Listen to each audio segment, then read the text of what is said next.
Ever since that drip got wet delivering the political suicide address to the accompaniment of what was, for a brief while, the world's funniest song, it's been it's a knockout of a campaign launch by the drear leader. So far there's been no obstacle put before him that he has not tripped over, no easy underarm bowl that he hasn't swiped into his own stumps. Hard to believe this Mr. Bean is running the country. We're lucky to be alive. It'll be a miracle if we can survive the next 6 weeks without the country flipping upside down, bursting into flames and sinking. In better news, Nigel Farage is finally doing what he promised to do if Brexit was a failure and leaving the country. Our gain is America's loss. That and more coming up with me, Nick Abbott, after the new news at 10 on LBC. On your radio, on Global Player, and Play LBC. Leading Britain's conversation. This is LBC.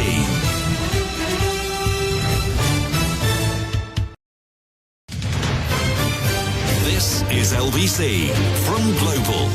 Leading Britain's conversation with Nick Abbott. Hello.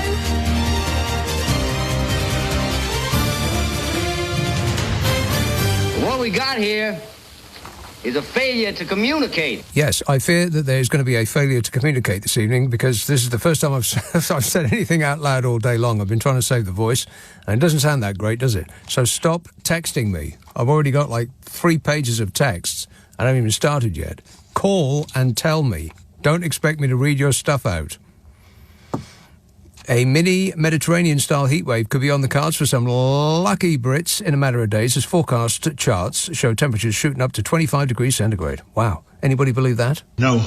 No, you shouldn't, because they're talking about Britain basking in the balmy conditions, not this weekend, but from around the 4th to the 6th of June.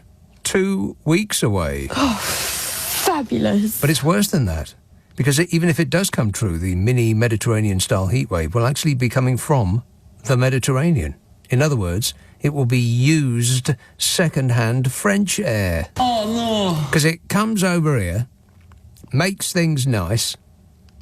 Science shows a spike in Celsius in France, which could help send warmer air across the channel, where it will be translated from European surrender centigrade into His Majesty's freedom Fahrenheit. However, there is likely to be a split across the country as most places north of Birmingham will experience cooler temperatures, with parts of Scotland land only getting to as little as 9 centigrade by 6 p.m. on June the 6th. Yeah, but I better know which parts of Scotland too. I can check on that while you wait.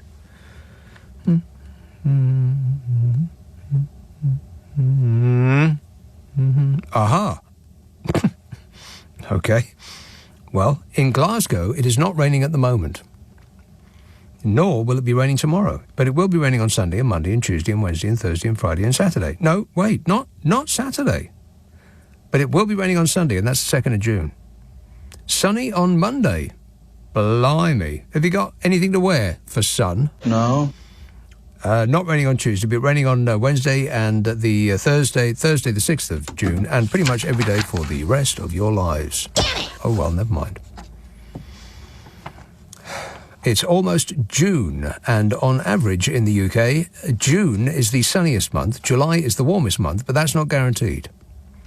And anyway, sunniest and warmest is only a comparison with the other months, which are usually not remotely sunny and not warm.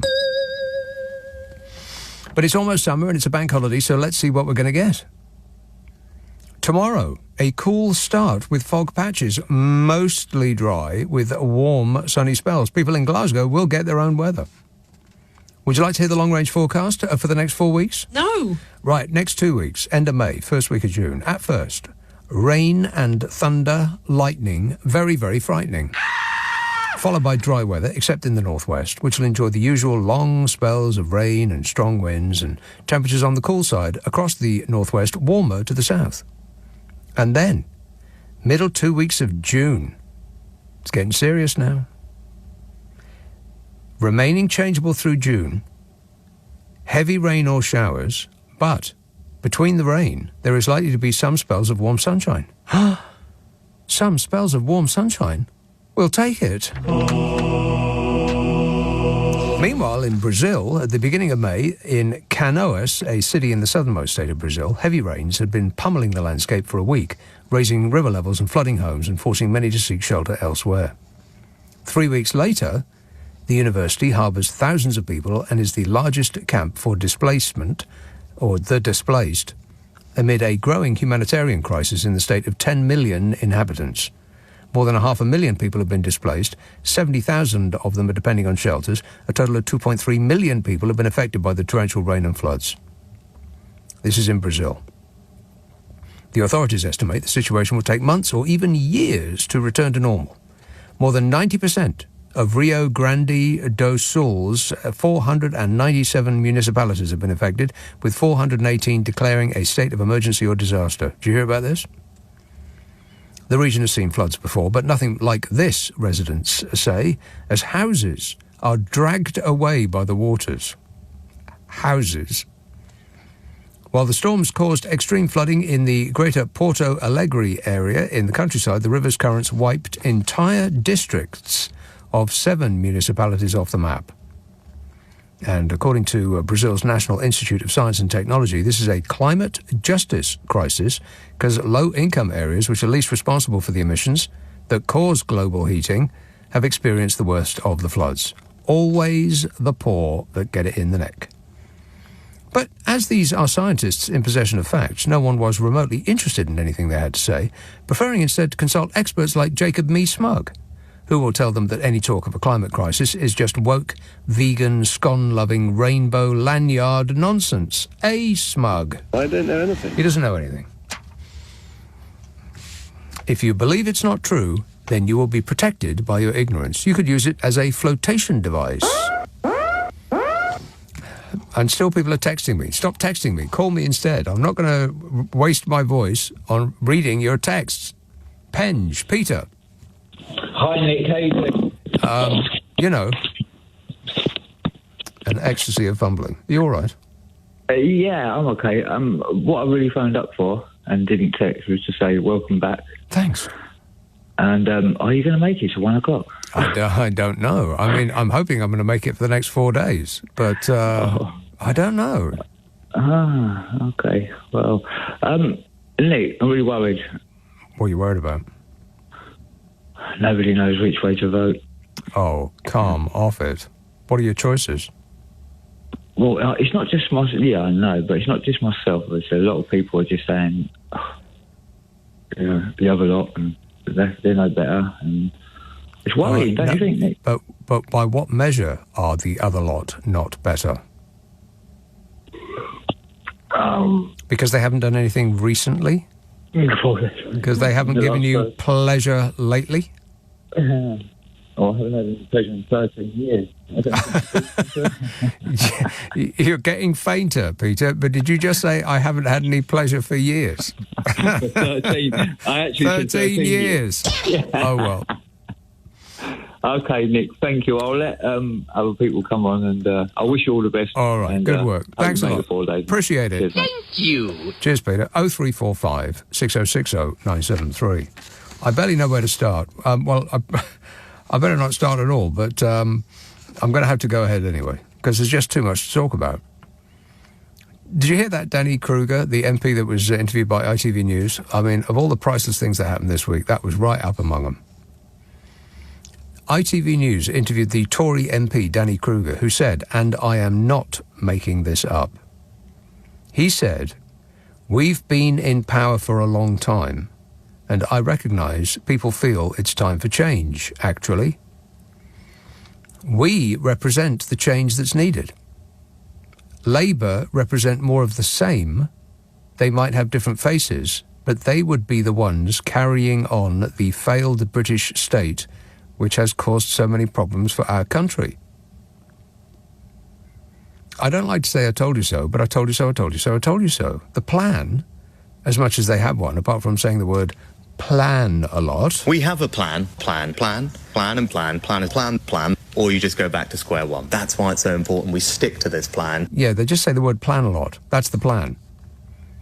Why doesn't anybody actually ask them what this plan is, this mystical plan that they keep talking about that they say that Labour doesn't have? What is the plan? Oh, we have a plan and the plan is working.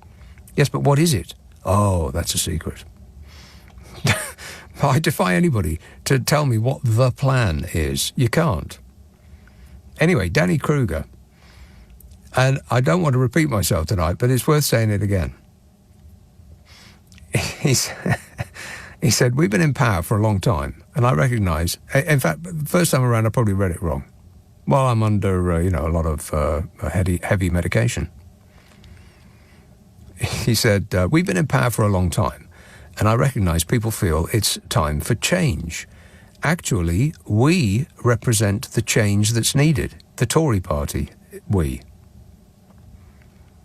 Okay, first of all, how can anybody with a straight face, on camera, in public, say that? We, the Tory party, represent the change that's needed. By what measure can that possibly be true? I'll sum that argument up for you. He said, Labour represent more of the same. The same as what? The same as the Tory party. We, the Conservatives, represent the change that's needed, said Tory MP Danny Kruger. He said Labour represent more of the same. They might have different faces, but they would be the ones carrying on the failed British state which has caused so many problems for our country. Am I hallucinating, or is this real life? But I told you that this is what the plan would be, so much as they have a plan, apart from saying the word plan a lot. The plan is to try to make us believe that the Labour Party are responsible for everything that the Tories have done to us for 14 straight years. Now, when I said this ages ago, I didn't really imagine that they would be so nakedly bold about it. I mean, they're not even trying to kid on that there are no problems in the land. They're going one louder than that. They're saying that none of it is the fault of the party that is responsible. It's like they think they can hypnotise us by saying the same few stock phrases over and over again, as did Tory MP Danny Kruger. Danny Kruger is the Member of Parliament for Devizes in Wiltshire, by the way. Guess where Tory MP Danny Kruger went to school? Go on, guess. I double dare you. I bet you £1,000 and you could only have one guess. Which school would you choose? That's right. He went to Eton. Oh, fabulous. Another one. He then read history at Oxford because, of course he did. He endorsed Suella Bloomin' Braverman for leader and therefore Prime Minister after the departure in disgrace of the other person he supported to be leader, Mr. Blobby. Yeah. Wait a minute. Because of course he did. And a few years ago, he submitted the highest energy bill claim of any Westminster MP for us poor dopes who pay taxes to stump up for. Because, of course he did. And on top of that, he's an evangelical Christian. Because of course he is. Poll of polls, by the way, just released by Sky News. The Tories are on 23 and the Labour Party are on 44.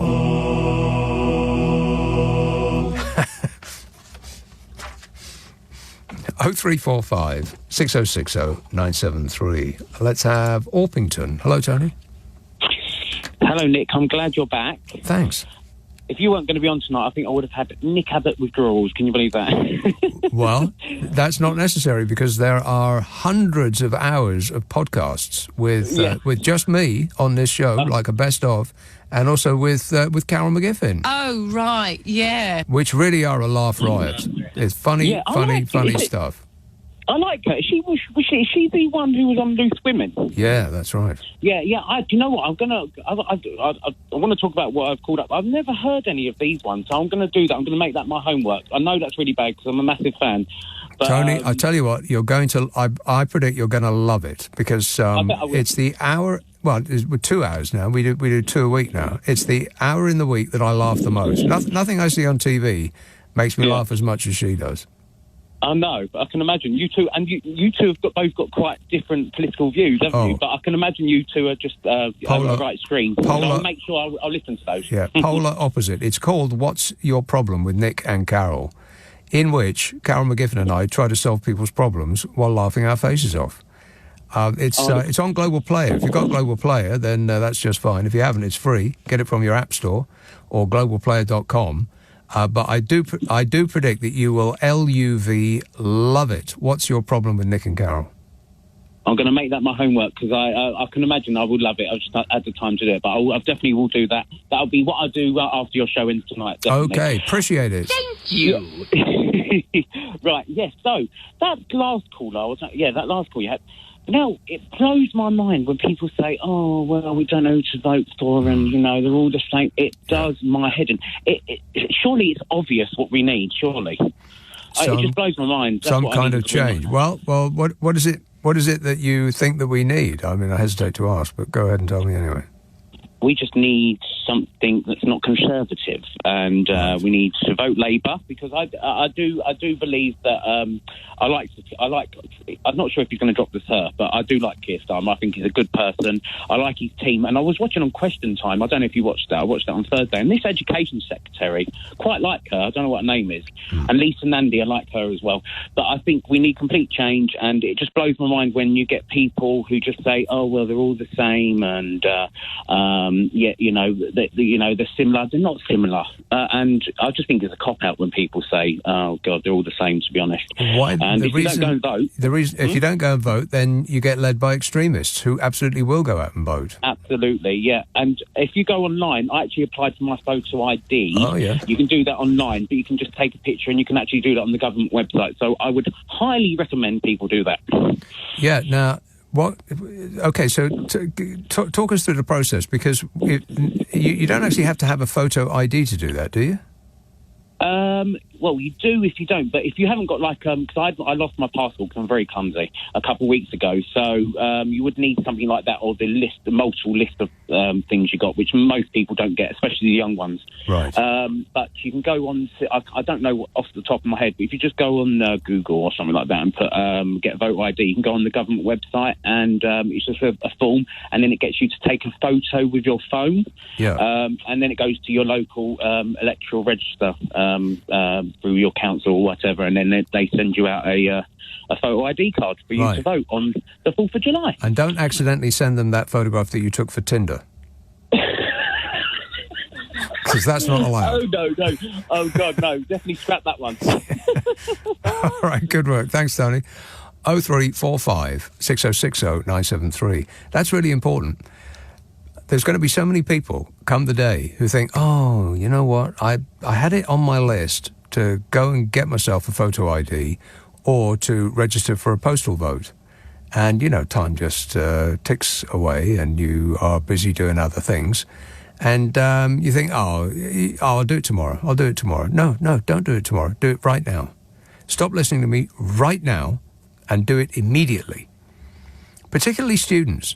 Because they are bending over backwards trying to fashion a way to stop students from voting. I mean, Smug said it himself. I don't know anything. He said that it's a way of trying to gerrymander their way into stealing an election. He didn't use the word stealing, but he did say gerrymandering, which is the same blooming thing.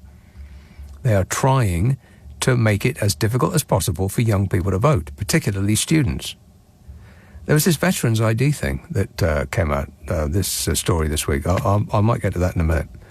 That's just amazing. I mean, the lengths that these people will go in order to cling on to power is just absolutely staggering, which should give you indication that it is very, very important to unprise their fingers from that power. Because if they're that determined to cling on, there must be something in it for them. And it ain't the 90 grand a year that they earn as an MP. And it ain't even the £250,000 in expenses they get. Or all that subsidised refreshment. Booze. There's way more than that. So, if you don't know where you're going to be on the date, July the 6th, July the 5th, I've got it in my mind now that it's the 6th because the Reform Party... I don't know whether it was a fake, but somebody put it up on Twitter that they said, we're ready for July the 6th.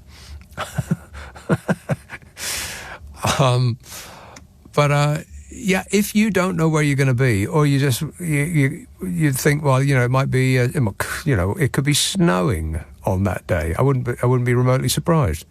Get a postal vote, but do it now in order to avoid disappointment later. LBC. Nick Abbot on LBC. Call 0345 6060 973. So they opened their big mouths, and out came talk. Talk. Yeah, so I opened my big mouth, and out came barely a whisper. Daniel said, oh no, I wasn't going to read text, was I? It's a force of habit. Stop texting me, call me. 0345 6060 973. Cowbridge, Chris. Good evening, Nick. How you doing? You sound awful. Thanks.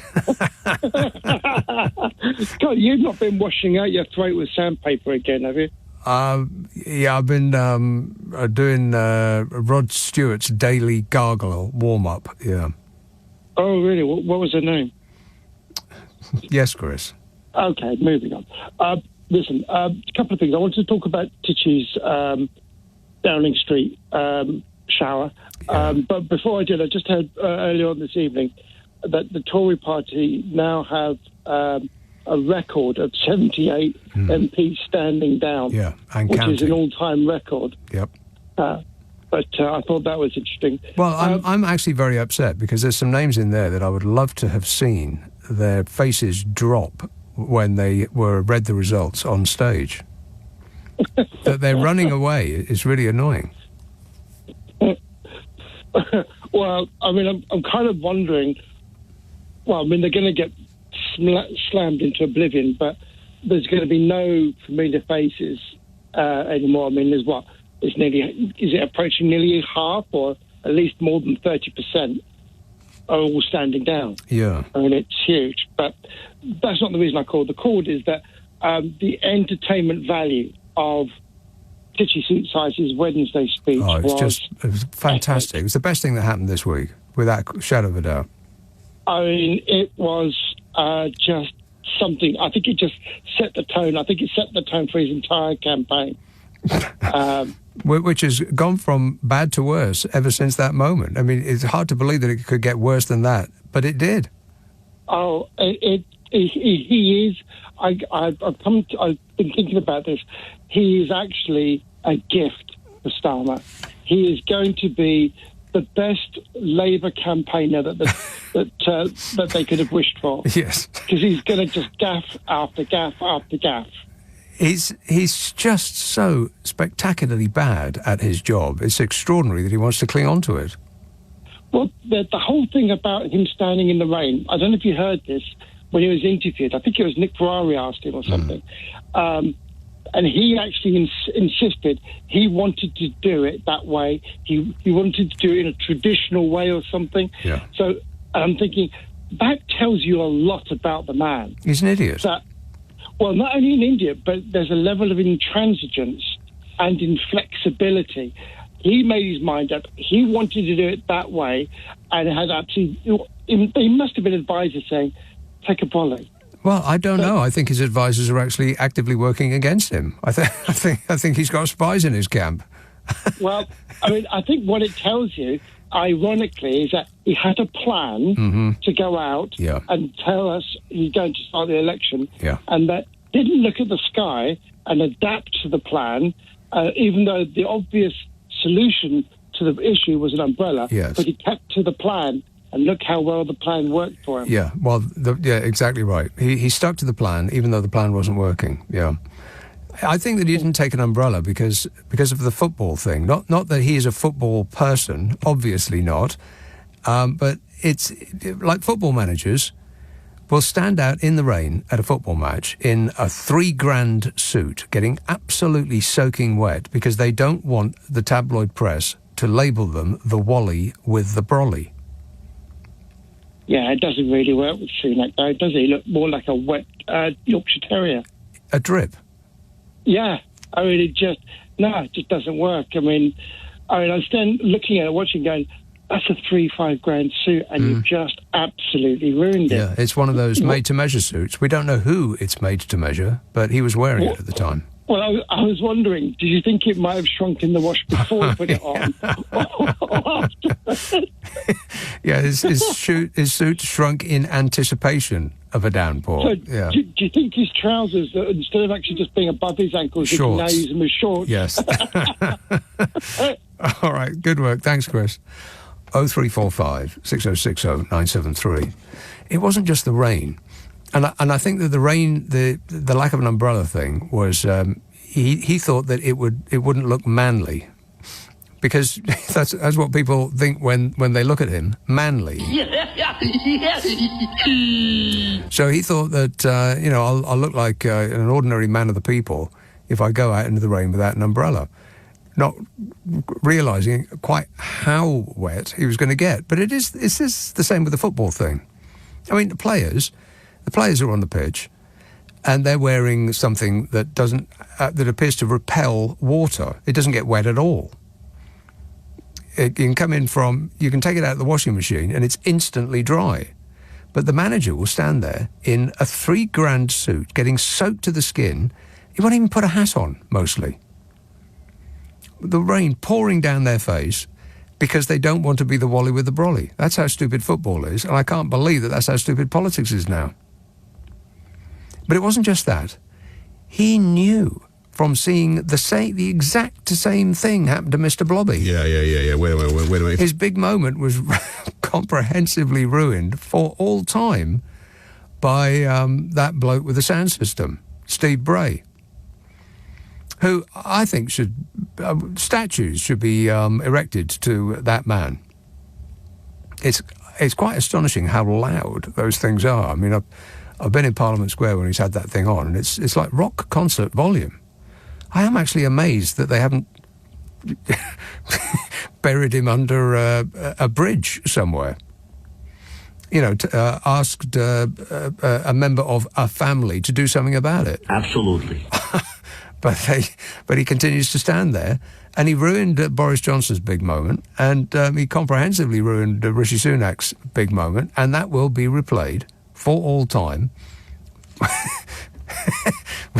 with him getting soaked to the skin, with a sort of look of panic and resignation. The realisation that his big moment has been comprehensively ruined by the weather and the musical accompaniment, which together is him doing it to himself. He screwed it up. He could have done it inside. You wouldn't have heard the music. And he wouldn't have got wet.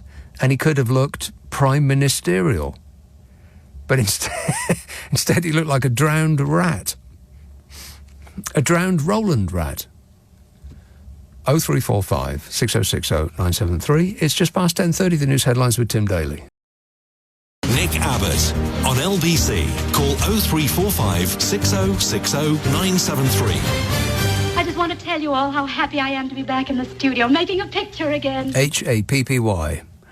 0345 6060 973. Edgware. David. All right, Nick. Sorry to hear you've been feeling a bit under the weather. Well, weirdly, I don't feel bad. I just sound bad. Fair enough, you do. That Steve Bray guy, yeah, he's really annoying, right? Mm-hmm. But I do think the first thing Keir Starmer does when he gets in should be to knight him for services to banter. Banter, yeah. Yeah. You can knight someone for that, can't you? I guess so, yeah, why not? Exactly. Anyway, you like your music, don't you? You're a bit of a DJ. You've been to a few business meetings in your time. Hey, what's a business meeting? You know, a business meeting. I don't. What's a business meeting? Like the ones they had in the lockdown, you know, a business meeting. Oh, one of those business meetings. Yes. That's the one. I was trying to get you to do that, could you tell?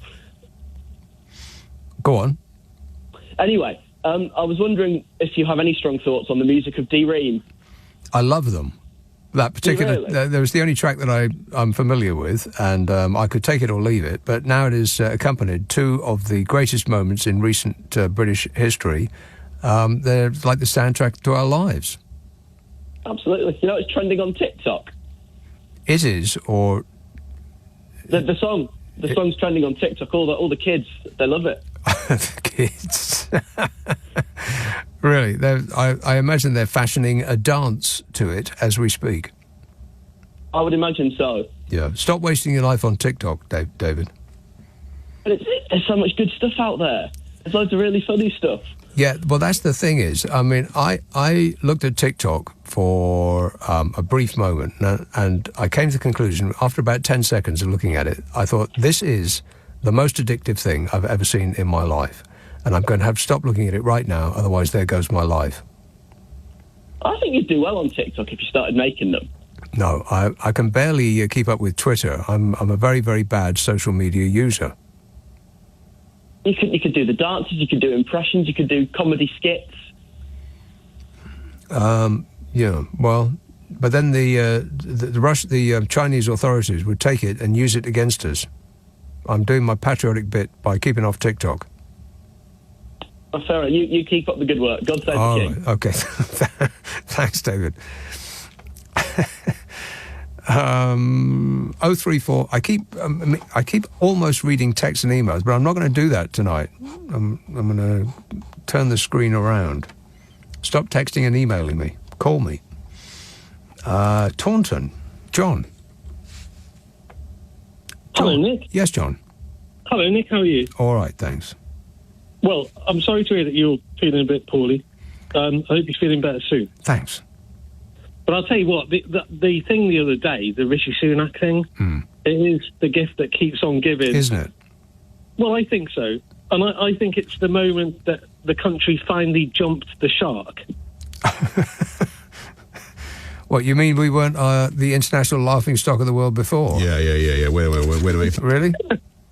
Yeah, look, I know we were, but it finally went all completely haywire. And those in other countries have been laughing at us for a good long while. Ain't that right, Liz? Absolutely. But they just can't believe the stuff that we keep doing to ourselves. I know, I completely agree. But, I remember one time I rang you on a dismal Friday evening. Yeah. And I finally got through after about a 48-minute wait. I'm not complaining. Yeah, but? Or whinging, or moaning or whining. Right, this is you not complaining, is it? Whinging and whining and moaning. And when I finally got what I said to say, you said, he waited 48 minutes to say that, right? Yeah. When I was watching Rishi Sunak the other day, in the rain, I was thinking, he's waited his whole life to say this. Yes. Yeah, that's right. His entire political career, based on his previous career in the financial finagling racket, was building up to that one moment, and he comprehensively blew it. Correct, a mundo. And, he made, what, 250 million quid on one bet in the past. Right. In the financial markets. But literally, he couldn't get it right about get out there wait 10 minutes for the rain to go off, Well, will you? yeah, or just do it inside for crying out loud. It's pouring down. Yeah, it was so farcical. And, I'm a bit of a politics and news junkie, so I wanted to watch it. Yeah. And my partner, she's here in the background, Louisa, she was poorly in bed, right? 5 minutes before he was due to go on, I said, you have to come and watch this. How did you know? So office, get her out of their sick bed, and I say, this is a moment of history. Yeah. That people will look back on this, a moment of history, and I'm certainly not a Tory supporter, I'm a Labour supporter. And then that happened. I know. And it started out, you could see a few raindrops just dropping onto the shoulders of his jacket. And he was only out there for a couple of minutes, and it just got heavier and heavier and heavier, and he just was, and you only realised quite how wet he'd got when he turned around and walked away. But that's because the deep state was squirting him. Right. It was the civil servant, it was the blob. Yeah. It was a conspiracy. And what got me was I kept looking at his hair, and I was thinking, you don't have to put all of that product on your hair. But in that case, you actually do, because it seemed to repel the rain. It didn't change at all. His suit was drenched, and his hair remained the same. So in that case, he did have to put all of that product on his hair. He just did. I don't know how wide your screen is or how low it goes, but did he have flippers on? Slippers. Galoshes would have been a good idea. Galoshes? Yeah. Who says galoshes in this day and age, Nick? Me, I do. All right, thanks a lot, John. 0345 6060 973. And it's hard to believe that from that moment it got worse. I mean, the stuff that's happened since then is just absolutely mind-boggling. And if my voice can handle it, I'll give you full details. Because I have detailed files. Don't you worry about that. Affirmative. 0345 6060 973. Let's have Merthyr Tydfil. Hello, Jeff. Well, Nick. Are you looking forward to the football? Good one, Nick. Good one. Good one there. Good to see you around. Thanks. Anyway, I was worried about you last week. Well, yeah. Imagine if this is how it's always going to be. I mean, I wake up every day and it doesn't get any better, and I think, well, maybe this is it for always now. Who knows? Anyway, let's hope you'll get better. Yeah. Anyway, the Goose and Cuckoo's got the Goose Fest on this weekend. A Goose Fest? Really? Yep, a celebration of music and starting 12 o'clock on Sunday, and it's a big event. When you order a pint in the Goose and Cuckoo, do you feel that you get a full pint? Yes. Do you? Oh, they're very keen. Yeah. Do you? Though? And the prices are rock bottom. Are they? How much? Yeah. How much is a pint? $4.50 for top of the range German lager. £4 for any of the top of the range beers, ales. Goes down to $3.80 and all stuff like that. Wow, that is like half price compared to it's like round here. Half price. It really is half price. Okay. But there was hang on a minute. There was an investigation that found that nearly 90% of beer served in pubs and bars in this country is short measured. Do you ever feel like you get a short measure? I haven't noticed it, but I'll check it out. Do they ever include the head of the beer in the pint measure? Oh, I think they're pretty keen on getting the beer level up to the level. The full amount, to be. Right. Yeah. Oh. I look, you want to quote me on that, but I'll check it next time. Okay, then. And anyway, what I wanted to say to you today, I'm absolutely gobsmacked. I'm a bit of a nerd. Okay, so I watched the valedictory speeches being made by MPs who are no longer going to stand in this general election. Right. And they saw all these Tufton Puftons were all there telling you, telling their silly little funny stories about what happened, you know. Yeah. And I was sitting there because it was, it's interesting to me, nobody else, I suppose. But I watched it.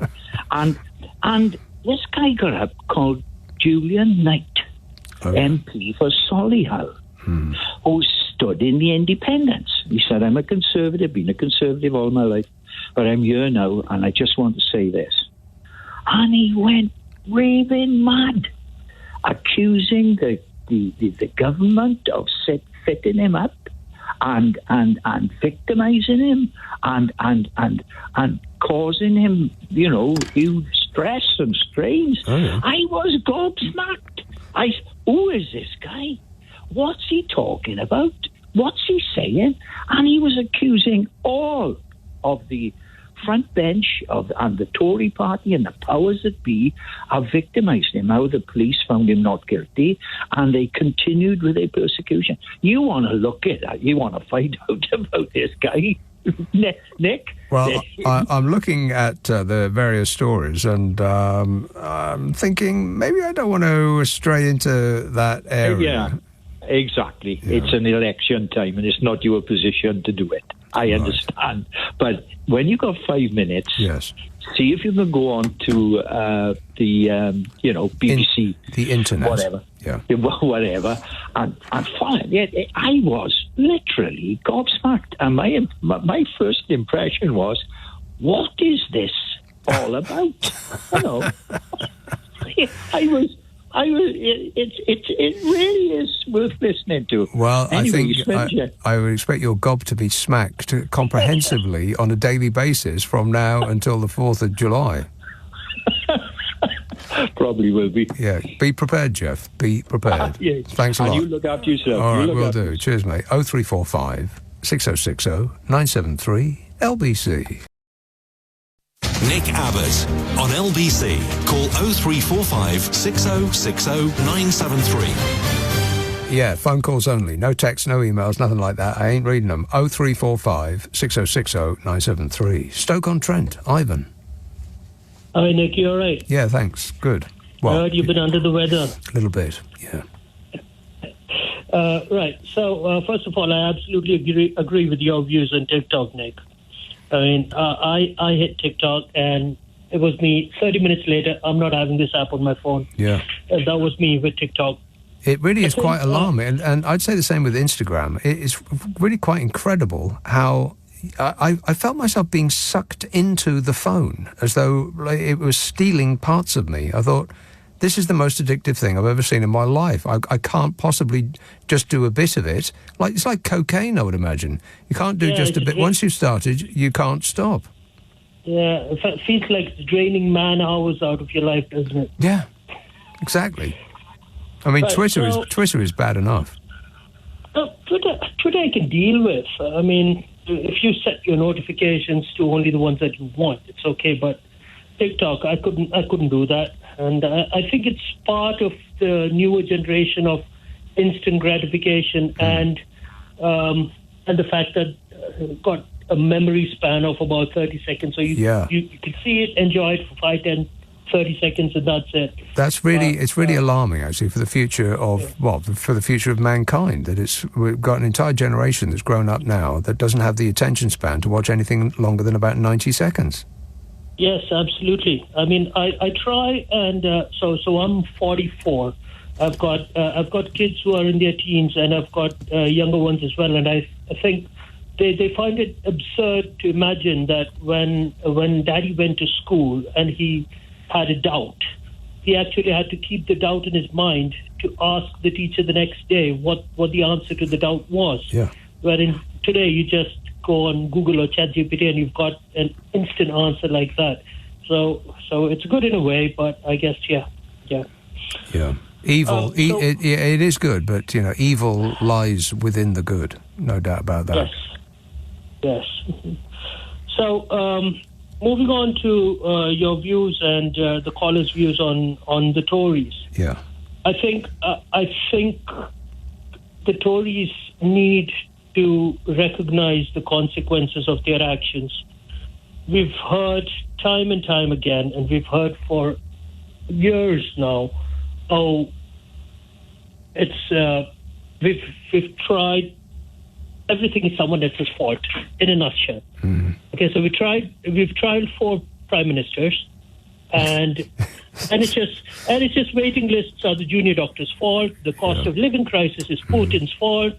The mortgage rises is someone else's fault.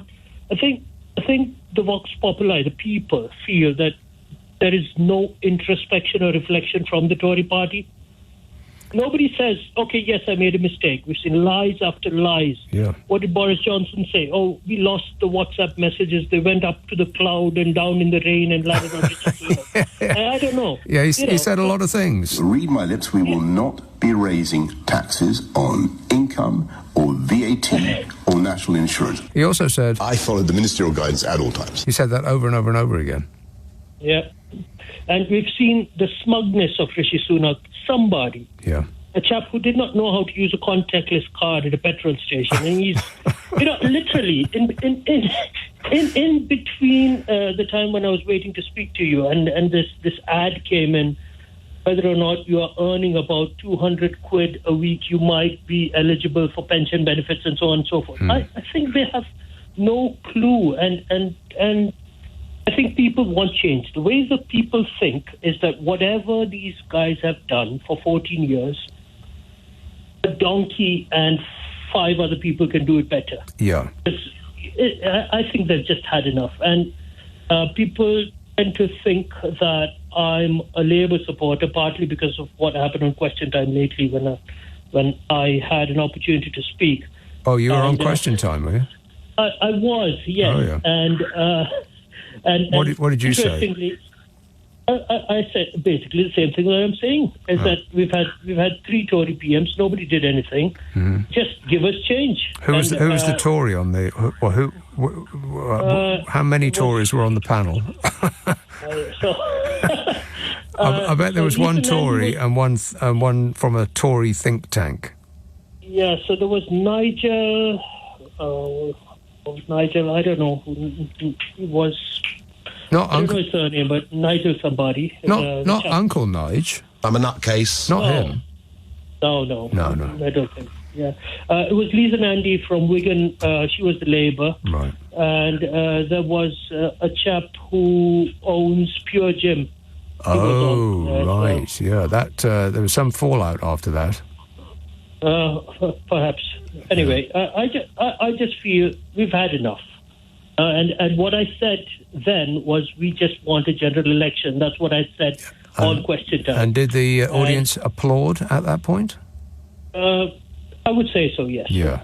And did the Tory on the bench there, did they shake their heads as though you were talking nonsense and that nobody would agree with you? No, he looked at me and, steepled and did the smug face that most Tories do when they don't know what to say. But they don't accept fault. You need to start accepting fault. People like it when you're honest. I guess and so. we think that they're all dishonest. I think that's basically... Yeah, of course, Ivan, you do realise that all of that is going on your permanent record. It is what it is. It is what it is. It's so I must say, with the disclaimer, that all of these are my own personal opinions, and I'm not one way akin towards one party, but I am a tactical voter, and I've had enough of the Tories. I'll say that. Right. Okay. Good work. Thanks a lot, Ivan. Not just your views. Believe me. 0345 6060 973. Let's have Oldbury Ranges. Hi, Nick. Hey. Ranges. How are you? Stop asking me. I was looking forward to listening to you all this week, yeah? Because you saying that, and on Saturday when I spoke to you, I thought, oh my God, he's gonna not be able to make it. But I'm glad you're here today, and you know what? Just as long as people call and don't text, don't expect me to read out like 13 pages of text. I think I'll get through. Well, I've got through the first hour, so I'll do this. You're doing well. I'll do this show, all right? So maybe the next, because I'm supposed to be doing it on Monday as well. So, fingers crossed. Good. On a Sunday and a Monday, bank holiday Monday, I might not pass the intoximator. I'm intoxicated then because it's my day off. Right, Nick, you know what? There's going to be so much ammunition for you now for the next 6 weeks. Yeah, it's just unbelievable. Well, there already is. I've got a whole show's worth just on what Rishi did in one day. Yeah, I mean, okay. This thing about he wants to feel part of the people, he's only out there for 10 minutes and he's got soaked, right? And each time he says that we've got a plan, what I suggest that Sir Keir Starmer should do is just have a picture of an umbrella on his lapel, and then just point to that. Mate, all you needed was an umbrella. That's the only plan you needed. Yeah. I don't know why people aren't saying to them when they say this, Labour doesn't have a plan, we have a plan and the plan is working. Why have I never seen anybody say, what is this plan you keep talking about? He says it so many times, it doesn't give you a chance. Like, for example, now, if I want to carry on for the next 10 minutes, right, I just keep on saying, repeating the same word again. The plan, I have a plan, they haven't got a plan. Neither has Nick got a plan, neither has Ranjit got a plan, and neither has... that's all he does, right? He does not let anybody get a word in edgeways. Right. Okay, then he went to the football. Now, I've got a little bit of a theory behind this, right? When they were planning on having the general election, right, sport was mentioned so many times, right, to them. Oh, this one will have it with all this Wimbledon and this and the Euros. And it's a way to connect with the masses. Yeah, and then he's gone to Wales, right? I recorded it off the television last night and I put it on Facebook, right? And there's suddenly an eerie silence when he goes, "Oh, are you going to enjoy the football?" What an idiot! I mean, what a proper idiot, right? Unbelievable. And then he's been trying to sell tickets for the Titanic today, yes. right? And the rats are leaving the sinking ship, right? Okay. Like now, for weeks and months, I've been saying soon after the local elections, he's going to call an election, right? And I think a couple of weeks ago, I said, right. You agreed that when they come back from the summer recess, there's conference season. That's 3 weeks, which are dead, and then he's going to go into Christmas period. So we kind of nearly predicted this, that he was going to have it now, and he's done it, right? Okay. But the thing is, in between now and the 6 weeks, we can see that the end is here now, right? Yes. How many more MPs do you think that aren't going to stand again? Do you think we'll get up to 100? Then to three figures, I wouldn't be remotely surprised. I'm very disappointed that a lot of the faces, like I said before, a lot of the faces who I want to see the disappointment etched on their visage as the results are read out, they've run away before that happens. The best one I want to see is Smug, right? And the kind of last thing, this thing, Nigel Farage, right? He's just he's a big gob guy, right? Yes. 7 times he ain't won the election, maybe 8 times he would have been lucky. And he's so patriotic, right? He's leaving this country. He's running away. Yes, that's right. Thanks a lot, Randy. On your radio, on Global Player, and Play LBC. Leading Britain's conversation. This is LBC.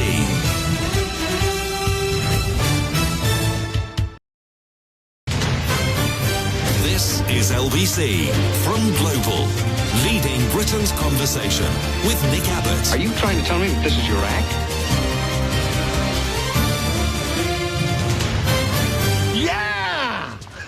Dude! 0345 6060 973. West Devon. Hello, Rose. Oh, hello, Nick. It's so lovely to hear you. I wanted to say quickly that the piece you did before the 10 o'clock news I thought was absolutely brilliant. So thank you for that. Well, thank you for that. I've got 2 things about the government, but I thought of something else actually as it was all going on. Yeah. Wouldn't it be funny if there were none of them left by July? If they'd all said they weren't standing, wouldn't it be fabulous? I mean, I will be genuinely disappointed if there aren't anybody left that I've heard of. Because I want to see the disappointment as they're handed their P45s. I know, yes. We'll feel a bit cheated, won't we? Yes, exactly right. Cheated is the word, yes. But this whole thing about actually not knowing how to vote, it's just how do you mean? Comprehension. What do you mean? Well, people saying this, Oh, right. the others might not be any better. Oh my God! But I mean, when we have seen, have they been asleep for 14 years, systematically, Nick, progressively, transparently, shamelessly? Yes. Making no bones about it, destroying our state bit by bit, our services, our environment, with the help of these corporations, and dire poverty and destitution created. I wonder where all these people are going, by the way. I mean, I'll continue your thought in just a second, but just go back to your original thought about all of these Tory MPs that are bravely running away before the public can deliver their views on their performance. What are they going to do? And it occurred to me during the news, what they're going to do is, I bet, join some opaquely funded think tank, which is undoubtedly funded by some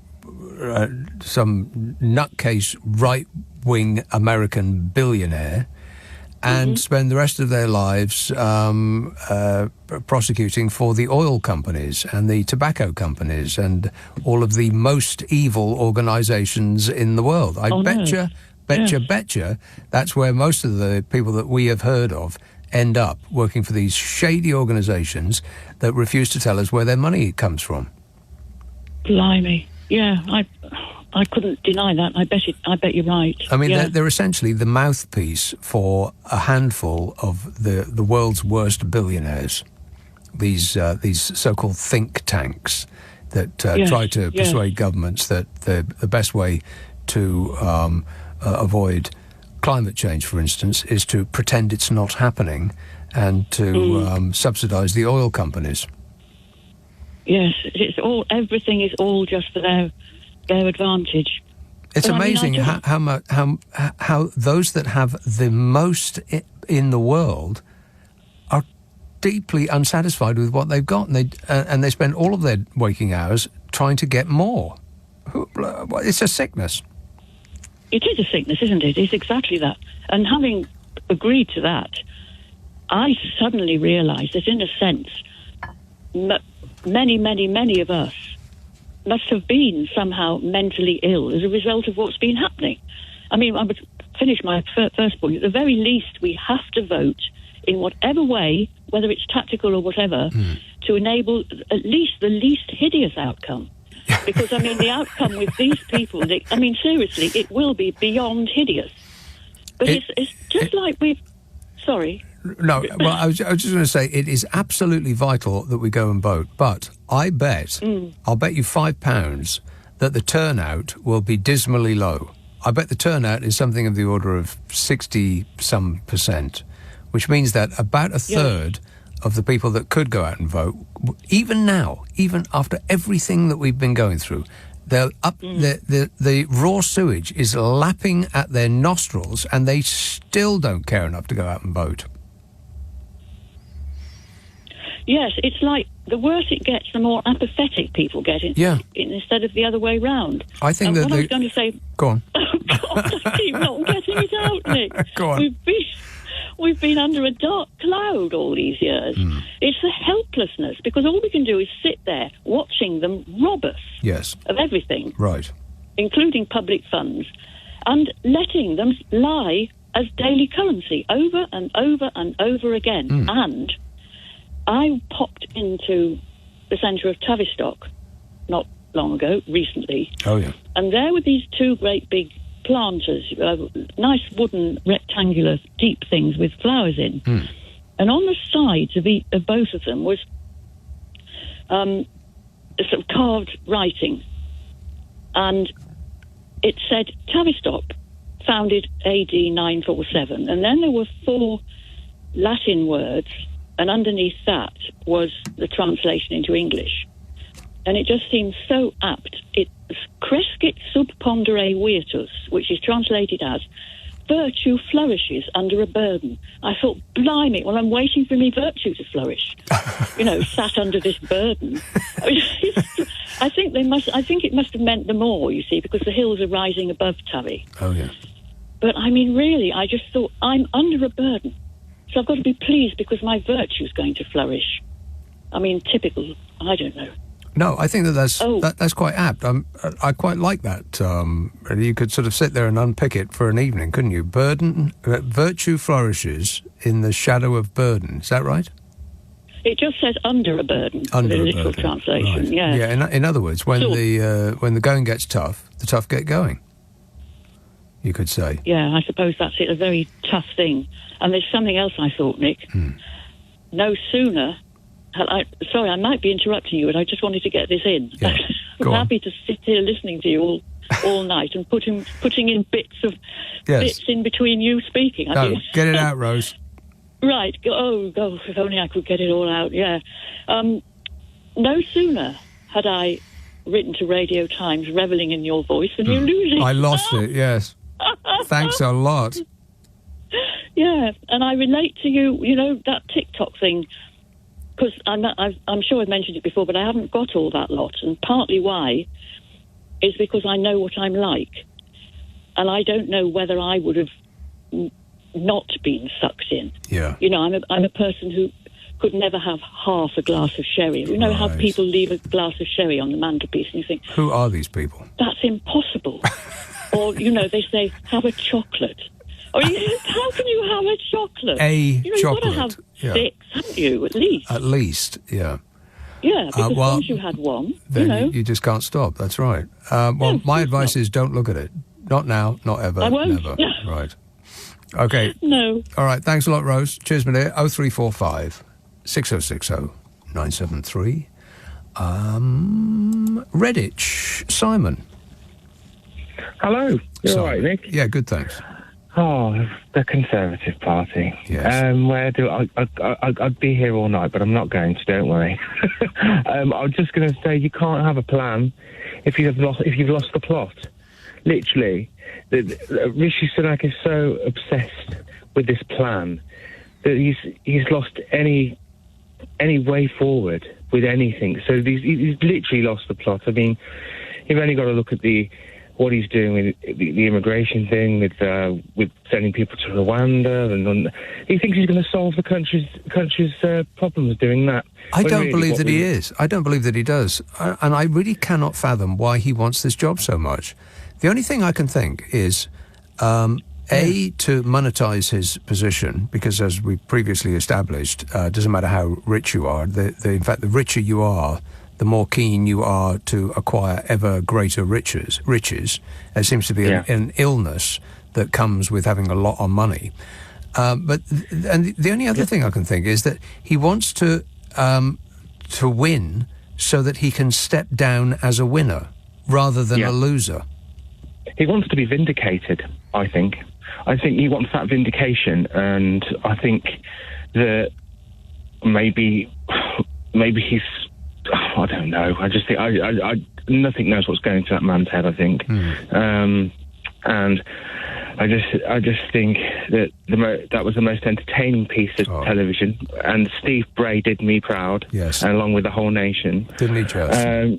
It was fantastic, but entirely avoidable. I mean, that's the nub of the hilarity of it. He did it. Sunak did it to himself. Everything about it was entirely avoidable and predictable, by the way, because he knew that the exact same thing happened to Boris Johnson. Boris Johnson's big moment was comprehensively ruined by Steve Bray playing. giving him a musical accompaniment, and so he knew that the same thing would happen, but he went ahead and did it anyway.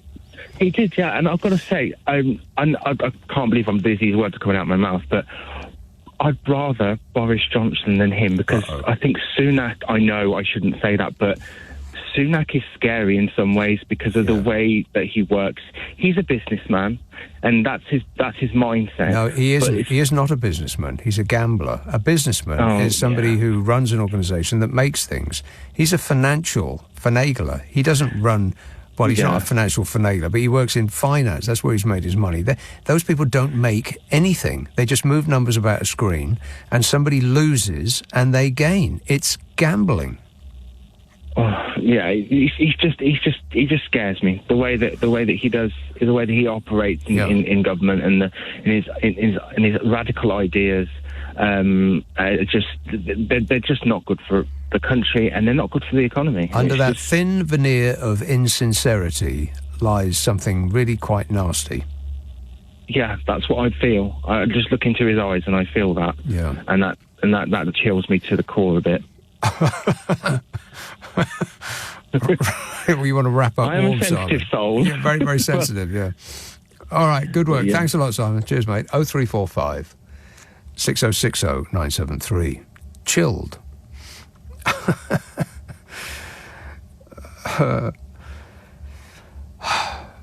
03. I said that already, didn't I? What time is it? Oh, I'll take a break in order to come right back. This is LBC. This is LBC. Nick Abbott on LBC. Call 0345 6060 973. Listen to him. He knows everything. 0345 6060 973. No texts, no emails, and no tweets. Calls only. East Yorkshire, Mike. Hi, Nick. Glad you're back. Thanks. Yeah, 2 or 3 little bits, really. One, I don't want to sound like an MP, but on the doorstep, what was noticeable over the last couple of days is people saying, at the end, you sort of come around to, would you lend us our vote, and have you vote, blah, blah, blah. And people were saying, we voted Conservative all our lives, but we can't vote for this lot. Oh, there's a chance you'll vote for another party. No, we're not voting this time. Oh, God.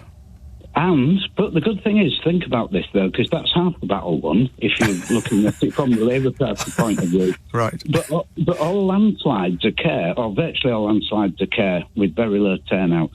Right. So if there's a massively low turnout because all the Conservatives stay at home, that could present a landslide, although I don't approve of not voting on. No, me neither. It really riles me up, as much as I am capable of being riled at the moment. Just the very idea that people at this point, after everything that we've been through and are currently suffering from, that they would still not vote is just absolutely incredible to me. Yeah, they've just come to the conclusion that they're dyed-in-the-wool Conservatives, but they can't support this lot. So these aren't Conservatives in their eyes, which is coming through. But a couple of little daft bits on this. Right. I listened to the speech on radio feed, which was very different from the TV feed, because Steve Bray nearly completely obliterated Sunak on the radio feed, and I was doubled up laughing. So I had to read the transcripts afterward. Yes. And if you actually read the transcript of his speech, it was either dashed off in 2 minutes or written by a 12-year-old. Yes. It's hardly English. Yes, that's right, and completely unmemorable. I can't remember a single solitary phrase. I mean, usually there's some sort of something you can hang your coat on. There's stand up and fight, and we've got to fight and stand up and fight. And if you stand up and fight, we all stand up and fight. Something. It didn't even have to make sense. It just has. It could be moronic. Just something that's memorable. I can't remember a single solitary thing he said. Well, no. And I was watching it on TV, of course, so it was difficult to actually pay attention to what he was saying because everything about it was just hilarious. Because his hair was dry and his suit was drenched. Yes, absolutely soaked. But what did come to mind, it was one of Skeer's Prime Minister's question statements when we had the latest resignations, because Skeer said, "It reminds me of ships deserting a sinking raft." Yes. And I thought that was funny. But have you heard the Brexit hard man Steve Baker's interview? My God. Priceless. I mean, it's just getting funnier and funnier. It's like, I don't think there's a comedy on TV that's as funny as what's going on here. I mean, Kruger's was bizarre, but when you're asked what you're going to do, skydiving. Yeah, I think his answer was, I'm going to put on a Batman suit and throw myself off a building. Skydiving, motorcycle racing, and fast catamaran racing. Yeah. Are they for real? It was. I can't imagine that they are. I mean, was that a joke? Or I think that he actually really does think he lives this hard man act in real life. I mean, he's the guy that pressed a panic button because some kid asked him a question in a park. I didn't hear that. Tell me about that. Well, that's it. That's the story. Some kid asked him a question in a park. He was videoing him at the time. I think he was one of these TikTok nerds. And Steve Baker pressed the... I mean, the kid was... He couldn't have been 3 foot tall. And Steve Baker pressed his panic alarm. Love it. Absolutely love it. There is one thing that occurred to me, though. You taking a day off is... It just doesn't happen. It's unbelievable. No. Yes, I know. And do you think that prompted panic in Sunak, thinking the world's coming to an end? Abbot's taking the day off without the election. It was more than that. I took the week off. I was supposed to be on all this week at 10 o'clock.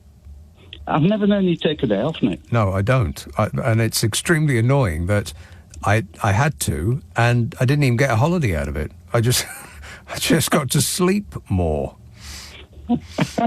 Oh, well, let's hope things go the right way and you can do the next 3 or 4 days. Okay. Thanks for everything. All right. Thanks, Mike. Cheers, mate. 0345 6060 973. I've got so much material in front of me, but I don't know if I can read it out loud. I mean, because there's just so much funny stuff. And the Steve Baker thing and the Danny Kruger thing were, asides, really. The main meat of the comedy was centred around Rishi Sunak himself. I cannot think of anybody who is as bad at his job as him. Absolutely. Well, there is one person. 0345 6060 973. I am trying to get through to people in the order in which they called, and I know that it's been quite a while for some of you, so apologies for that, but I'm doing my best. Woolwich, Richard. Oh, hi, Nick. Hi. Great show. Nick, a couple of things have come up during me holding on, which I have no problem with. It's been a very long time, so I'm sorry about that. It's no problem, because actually it's a great... I really like this show. You should think about it more, cut those texts. They're boring, Yeah, all that work that I normally put myself through. Work. I know. What do you get for it? Yeah. But, so first of all, I do want that Portillo moment. Yes. And I feel the more the big beasts, Tory beasts that are resigning, I'm thinking, who's left for me to have that moment? Yeah. Johnny Mercer. Johnny Mercer, maybe Smug. I think Smug would be a good one. I cannot believe that Smug would, with all the money that he's got, that he would put himself through that. I mean, and why were the people... Is it North Somerset? I think it's North, isn't it? Why the people of that manor would vote for him in the first place is beyond me. But vote for him again and again. What is going through their minds? Yeah, really. Yeah. Who knows? Because I mean, I read on Twitter that if he went, you'd gain 4 seats because he kind of lounges over the 4 seats. I think that's quite funny. Right. But the thing, and the other thing also, I really want to talk about the planning thing. Yeah. And that kind of got me into thinking about how ill-planned Sunak was over the Wednesday and declaring on the Wednesday. Yeah. Because he knew the thing about Steve Bray and the gang, I've done a few Wednesdays with them. About 4 in total. They're a great bunch. They're so fun. They're in the island at the end of Whitehall. That's right. And Parliament Square. It's every single Wednesday. They've been doing it since 2016 with the PA system. It's so loud. It's so loud. But it's so inevitable. It's like clockwork. I can't fathom that. And they chase politicians and they chase Sunak down the street with the PA system every Wednesday. And as you say, they successfully crashed into Johnson and some others. And particularly, by the way, during Brexit, when they raised those flags, it was Steve Bray that ended up sort of doing all the antics behind the camera. Yes. Wednesday is the time they do it. They don't actually do it any other time. So I cannot imagine why Sunak thought to kind of do it at Downing Street. When Bray was there, I wish I was there, with the PA system, just directing it down the Downing Street, What I can't understand is why they are allowing him to keep doing that. I mean, they have all of the powers at their disposal to lock him up and throw away the key. I mean, I'm sure that they could do that. And some laws were specifically brought in to aim at him personally. But they're not using them. No, they're not. The thing is, the order, he has been served an order. So the order is really weirdly, he can't do it between the hours of I think it's 12 and 3:30. Right. Because that's PMQs. So that's the PMQs time. Right. But of course, the announcement was made at 5:30, so they didn't kind of think that through systemically. And but they did serve an order because he kind of disclosed it on Twitter. He's now ordered against doing it in certain streets. Yes. But it doesn't really matter. I mean, he could set up in Camden and they'd hear him in Westminster. It's so loud. Yeah, but you know what he did, which was remarkable? He went to Conservative headquarters and they had a choir and they sang "Things Can Only Get Better" without the PA system. He's a brilliant guy. I love. But it kind of makes me proud to be British that is allowed here, because in some other countries he'd be hosed off the street right by now. He'd be locked up in jail and sent to Siberia. But that character is allowed to continue doing his thing, and comprehensively ruining the big showpiece moments from the ruling party. I think it's just brilliant. It's just so brilliantly British. It's brilliantly British. You know, the fact that we have a dustbin every kind of that sort of stands for election and all the rest of it. Right. It is brilliant. It's so us. Yes. But Nick, can I just very, very quickly, because I know you're busy tonight. The thing I want to get this off my chest because it's annoying me. The difference between plan, vision and policy. And that's all got mixed up with Sunak. So Sunak has a plan. But I think Sunak's plan is to get into power. That's the plan. And I think that Starmer has the same plan. But Sunak has no vision, and he has one rather silly policy around boats, which is this Rwanda policy, and that's it. But I think for me, Starmer has a vision. The vision for me that he has is to rebuild broken Britain. So, and I like that vision and I can appeal to that vision. I just don't see any vision, Sunak, other than business as normal. Other than being in the room when decisions are being made, because that is very advantageous to know what's going to happen slightly before it happens. Wow, that's profound. and I'm digesting that, and I agree with you. I think, yes. But I agree with you about Keir Starmer, and the thing that people often say about him is that he flip-flops, he changes his mind. He's going to spend so many £1 billion on a green project, and he's going to cancel university tuition fees and do this and do that. And he could say all of that, and he could just stick with that. I mean, it's a wish list more than a manifesto so far. But when he gets into power, there really literally is going to be no money. There's going to be no room to chuck cash around. I mean, he could borrow to spend money on infrastructure and to spend more money on the NHS, because that kind of thing would come back multiple a manyfold. It would create money rather than you just spending money. But for certain other things, he's saying, well, you know what? Look at the state of the place. We won't be able to afford that. And, of course, the right-wing press are piling in and saying, well, this means you can't trust him and so on. But it actually is the opposite of that.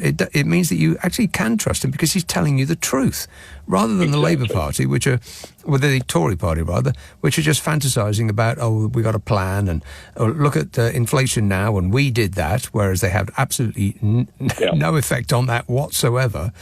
Because if they did affect the inflation rate to go down to 2.some%, then they also affected it to go up by 11% in some recent time, and up by 20% over the last few years. So they can't claim credit for lowering it when they claim absolutely no responsibility for it going up. So I think you've just got you have somebody who is pragmatic and somebody who is just a fantasist. Select. Exactly, Nick. But you know what? You said it earlier. 23% of people are still thinking of voting Tory. Yeah. I mean, what planet are they on? I don't know. What more do they want done to them in order to understand how ridiculous it is? I think that there's a masochistic streak that runs up and down this country. Some people just love a bit of it. Richard, thanks for that. 0345 6060 973. Nick Abbott, LBC. It's just past 11:30. The news headlines with Tim Daly. Nick Abbott on LBC. Call 0345 6060 973. What number are you calling from? 0345 6060 973. I am taking the calls as they came in. I'm sorry some of you have had to wait a long time, including, but not limited to, Jan in Tooting. Jan. Hi, Nick. Hi. Good evening. I'm so glad you're back. Thanks. And I wish you infinite blessings. Oh. So I'm ringing about, I know you love flowers, and I'm ringing up about the what's, very topical at the moment with this, the Chelsea Flower Show has just started, hasn't it? And the Kew Gardens has got some interesting exhibition. So I've never been to the Chelsea Flower Show. No, maybe years ago. No, it's too expensive. Oh, is it? Oh, wow. Oh, it's massively expensive. maybe there'll be something on YouTube that's recording things. Because are you kidding? The BBC are showing pretty much nothing else at the moment. Oh, anyway, I had no idea how it's gone. But before I go into these Kew Gardens and the Chelsea Flower Show, I think what's rather exciting is the way Chris Packham is rallying, having a Restore Nature Now protest in London, and I think it's great because apparently the figures are quite shocking, but the research shows that the UK is one of the most nature-depleted nations in the world. Is it?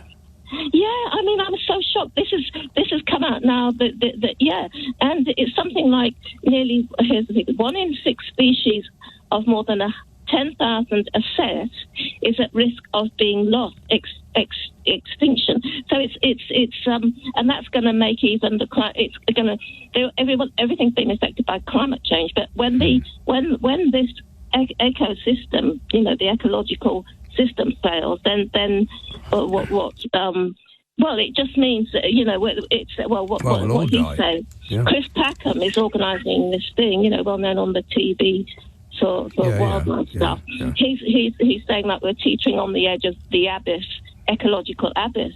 Yeah, that doesn't sound good. One by one, a species, but it's so many, 1 in 6 species. That's I mean. Insects probably is what he's including there, is it? And insects and everything. Yes, Restore Nature. So and also isn't it the June the 22nd? He's having a big march. Be in Parliament Square. Right. Maybe that's not a place to be in then. But the RSPB, one of my favourite charities, for the protection of birds, and the Wildlife Trust. Even Extinction Rebellion, they're looking to be there, but he's hoping to have a lot of people there. But I think it's good, to put it in the spotlight so that people are aware that so many species are going. And it's not. It's also the landscape as well. The landscape, or farming land and everything is in danger.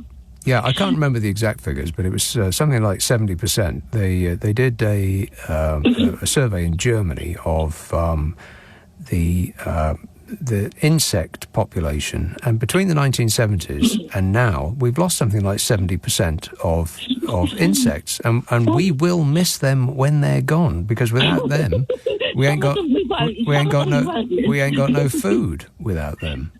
It's true. Yeah. They do. It's a whole ecological system, isn't it? We need that. It needs to be in balance. So I think that's quite exciting what he's organising, Chris Packham. Well done for him. Right. Are you going to go on the march there, Jan?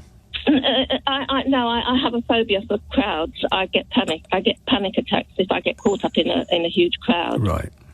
So I've avoided them because I was. Anyway, but coming back to these, the Chelsea Flower Show, I had no idea. I know that it's quite interesting because they're themed. The gardens are themed. They're being someone. What's his name? Alan Titmarsh has called these. He's calling the Chelsea Flower Show now a Paris catwalk for British gardening. I hadn't realised they're so themed, but the first prize for this year is taken from a trend in Japan called healing forest bathing, and a lot of the gardens there are themed around different. Like this is for muscular dystrophy. She's called her garden, and it's won the top prize. This woman, muscular dystrophy UK forest bathing garden. It's been inspired by healing forest bathing. Yeah, it's a remarkable thing. It's always on the BBC. They have endless hours of coverage on it. I'm amazed that you haven't. Have you got a TV? Well, I can. That's a yes or no answer, Joe. Have you got a TV? I'm not watching the TV at the moment, but I do catch things. I can catch things on Right. Well, YouTube. if you turn it on at any time of the day or night, I can pretty much guarantee you during the course of the Chelsea Flower Show, it will be all over the BBC like a rash. Yeah, but I'm really surprised. I had no idea that they had all these themed themed gardens around. It is amazing what they can do in that area, because there's nothing there. When the Chelsea Flower Show's not there, it's just blank land. It's just barren. And it's extraordinary what you can do with a small piece of land and £1 million. That's how much those things cost. Oh, okay. But what gets me? I'm interested. Look, there's a garden called the Bridgerton Garden. There's a medicine skincare garden. I had no idea they'd gone in this direction. Right, I didn't know that either. Freedom from Torture Garden. Freedom from Torture Garden. Right. Well, I really need to catch up on my watching. But thanks for bringing that to my attention, Jan. Cheers, my dear. 0345 6060 973. Now then, stop texting and emailing me. I'm not reading them. Calls only. Bodmin, Malcolm. Oh, evening, Nick. How are you? Good, thanks. Rather well tonight. Sounds. So what? Sorry. I said rather well tonight. It sounds like. Oh. After last weekend. Right. Okay. You're well fed, Nick. I'm talking about your voice. Right. Hey, it's all kicking off, sir, isn't it? At last, finally, we're there. Finally. And from my 4 pennies worth, it really could not have gone any worse for the incumbent. It couldn't. Amazing. If it could have, if it was possible to go wrong, it has. It has no done. matter what Yeah. you look at. And, and it's not just the drenching that he got with the musical accompaniment. It's every single thing that has happened since. I cannot think that the people that are working for him are actually doing so in his interests. I think he's got spies in his midst. I think there are people who are trying to pull him down from within. Well, you'll know the fella because you've maybe spoken to him, I think, on a Sunday night when you see this show. Henry Hill of Conservative Home. Oh, yeah. And he's only just been on Sky News doing the press review. And he was saying that literally every single Conservative MP is absolutely furious with Sunak because they're literally losing their last 6 months' work. They had 6 months' time to sort of sit back, browse at the job pages, and get themselves sorted out. And he has literally ripped that from them. They've now got nothing because their jobs literally ended today. It's weird.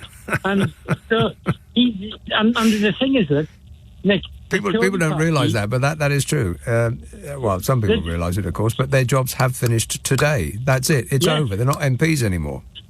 No. And the thing is, look, the Conservative Party, and there's been a lot written about Sunak claiming that he was the Change Party. He was the change. Yeah. Well, I tell you what, Nick, the way it's going, the Conservatives could actually be the Change Party because they could end up with 600 and odd new MPs. It's not unreasonable. You know, they could hit at least a half of their MPs leaving because they are literally, Nick, if the predictions are true, they're only likely to keep around about 100 MPs. And I can see that happening. I can see them being down to a rump of 100 or less. Well, if that happens, Nick, that means 220 have gone. So, well, it's beyond them. I mean, it literally could not, from where they were with Boris Johnson just 4 years ago to where they are now, never, I don't think, in any country in the world, or a country with an organised political system, as anything as drastic and as extreme as this has happened ever. Yeah, but let's not kid ourselves that it happened post Boris Johnson, because Boris Johnson was the person that initiated this calamity that they're looking at. Absolutely. I mean, the last two, Truss and Sunak, they were simply a stopgap until the next election. That was obvious. I mean, we've been saying it on your show, listeners, you, everybody, that it was literally over. It had to be over. I mean, the laws of gravity said that, you know, they went up, they're going to have to come down. But, wow, what a fall. But Michael Gove, eh? Wow. Michael Gove, Yeah, of all people. I know, yeah. He knows the writing's on the wall for him. And I'm surprised. Well, I think that we may well be hearing in the next few days that Hunt has gone, because it's only yesterday, I think, it's hit them, and maybe this morning, that it's happening. Like I said to you at the start of the call, it's on. It's game on, isn't it? I think that those that don't need the money will exit to avoid embarrassment and loss of face. I think those who do need the money are going to be, like you said, absolutely furious, apoplectic they're going to be, that they haven't had enough time to fashion some sort of escape route. Yes. I mean, the media, well, I can't, it's 6 weeks of what's the word, campaigning, Nick. Lies. 6 weeks of lies. Prepare yourself, because the fake news tsunami is coming your way. Well, it already started. Mind you, Labour did a brilliant one today on Sunak and the Titanic story. Yeah. That was in Ireland at the Titanic yard. Well, that's exactly what I'm saying. I think the people inside Rishi Sunak's camp are actually engineering his fall, and he's going along with them. I mean, he is just so bad at his job. It's extraordinary.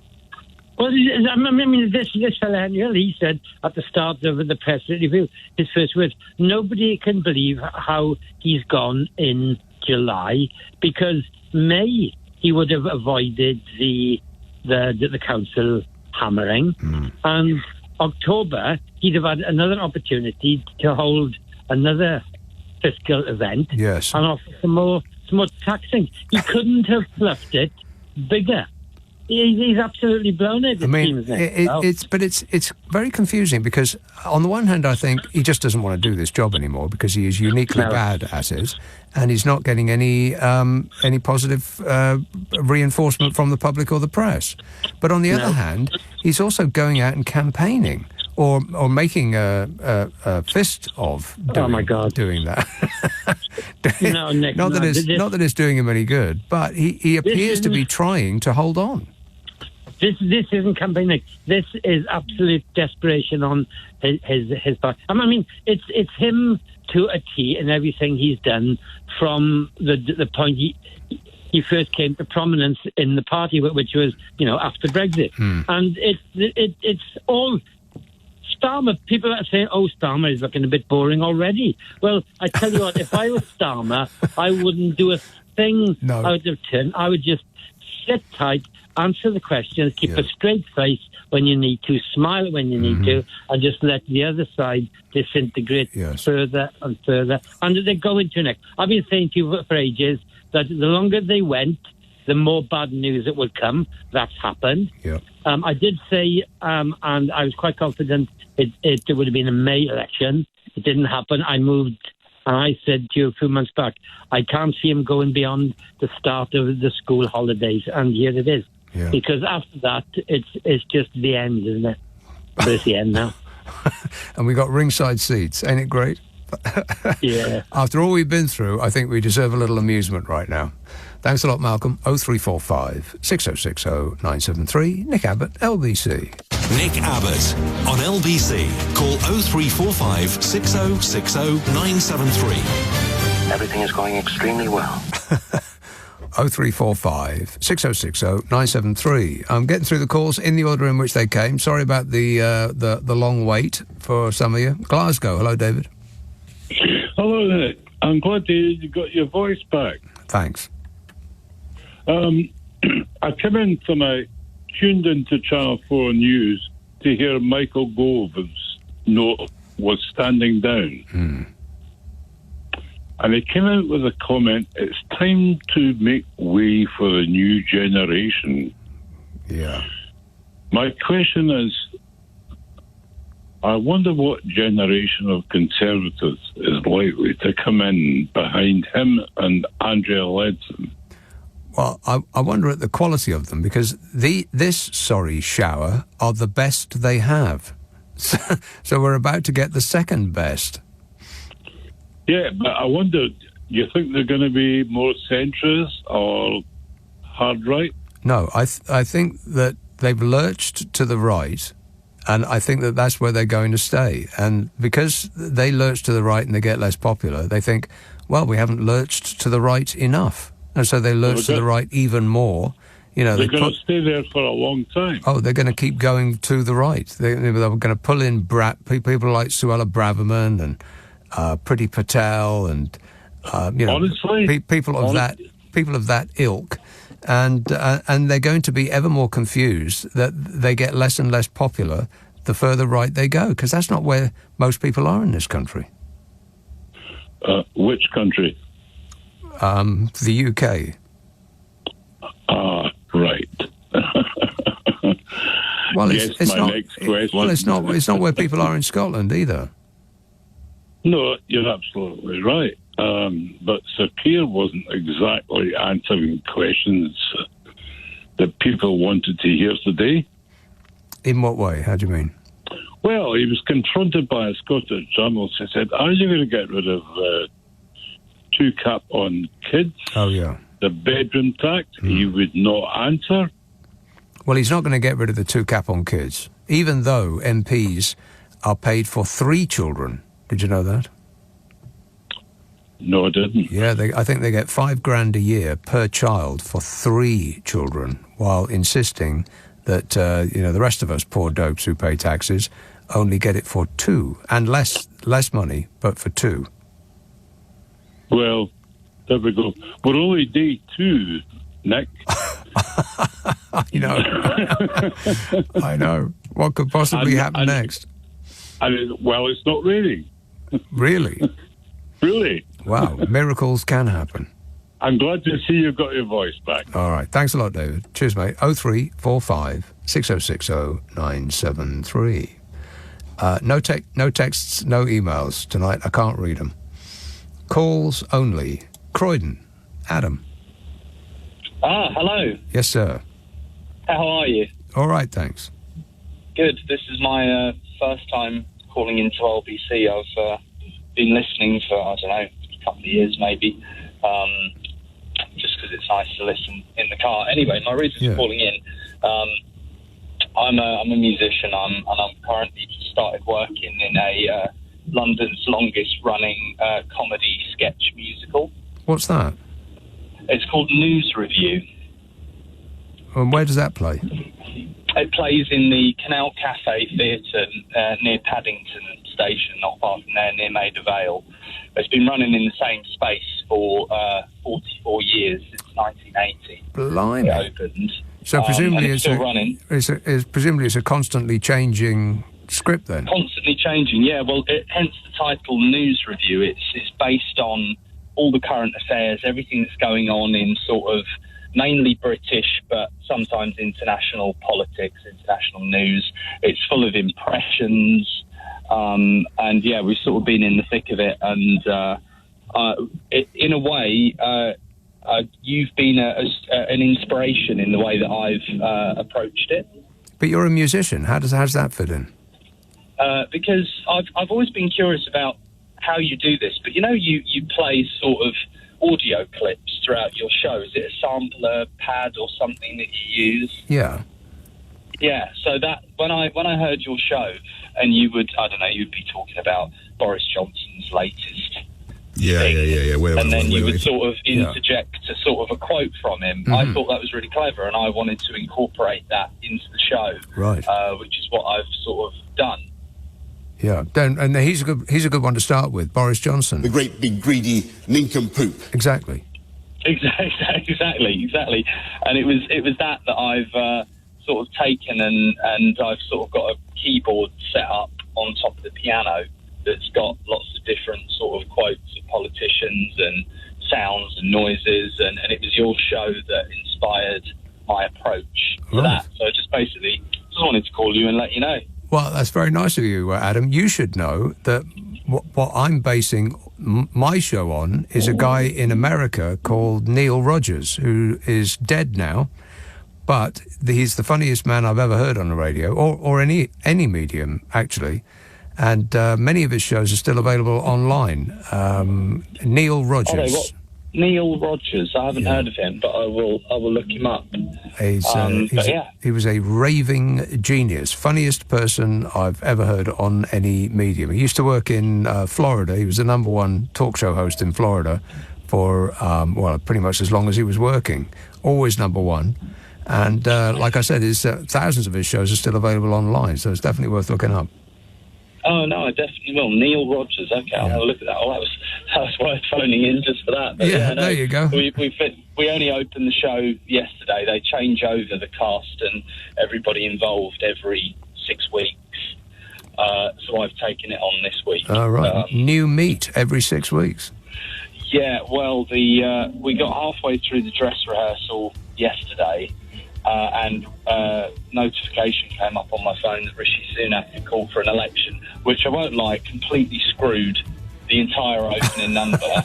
And we had about, I'm not lying, we had about 45 minutes till we opened, so we had to go back and rewrite it. Well, Adam, from this moment on, the material will write itself. All you need to do is just transcribe what they say and do. Thanks for that. Cheers, mate. 0345 6060 973. Friday, Saturday, Sunday, well, maybe. Nick Abbot, LBC. On your radio, on Global Player, and Play LBC. Leading Britain's conversation. This is LBC.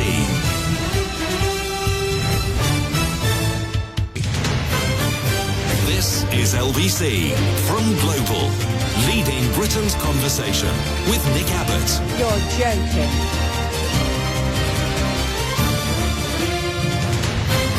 You're wondering what it's all about, and I can't tell you because I don't know myself. It's the end of times. Some funny stuff that's been happening over the last, since Wednesday, really. From the moment that he got drenched, from the moment that the rain changed from being a little light shower to an absolute drenching, it's been just a roller coaster ride of hilarity since. Each and everything that has happened so far has been Rishi Sunak shooting himself in the foot. 0345 6060 973. I've got detailed files, but I'm just not entirely sure that my voice will last me telling you about them. So you tell me. Weatherby, hello, Jay. Hello, sorry, Nick. I'm just going to take my phone off speaker so you can hear me. Hang on. Okay. Oh, I do apologise. Sorry, I didn't realise you were going to come to me straight away. But I've taken it off speaker now. First of all, I'd like to say that I love this show. It's absolutely brilliant. Well, thanks, Jay. And also, I love the fact that you're not doing any technical stuff like texting or emailing. Being totally blind, it's brilliant because, of course, back when LBC started in the 70s or 80s, which I was saying to your producer, I believe was the first commercial station on air in the UK. That's right. But yeah, I did hear, but back then there wouldn't have been. No, that's right. No emails, no text, none of that. You'd have to write put your finger a letter. In a hole and in a wheel and dialed it like I've just done. Exactly, yeah. Using your mouth to communicate like a real human being. Precisely. So that's the first thing. Secondly, I'm so glad that Prime Minister Rishi Sunak has called an election this soon, because obviously I know that last time we had an election back in 2019, I was in the middle of moving house and Boris called the election because people were giving him, sorry, I can't use that word I was going to use. People were giving him grief, I can say that, grief. About Brexit and all that. So he, because Theresa May had resigned and all of this sort of thing. So basically what Boris did was call the election in sometime in December. And I was thinking, it's supposed to be in the summer. It's always been in the summer. I'm autistic as well. I've got Asperger's syndrome. So, I like things in the proper place. And all right, we should have had it earlier, but at least it's still in the summer. So are you determined to vote, Jay? Yes, I am. I'm not sure quite who I'm going to vote for yet. I missed who it was that you were saying about that is not going to change the two-child cap. It was Keir Starmer, I think, has said that he has no intention to change that now because we ain't got no money. Essentially, that he's cutting his suit to...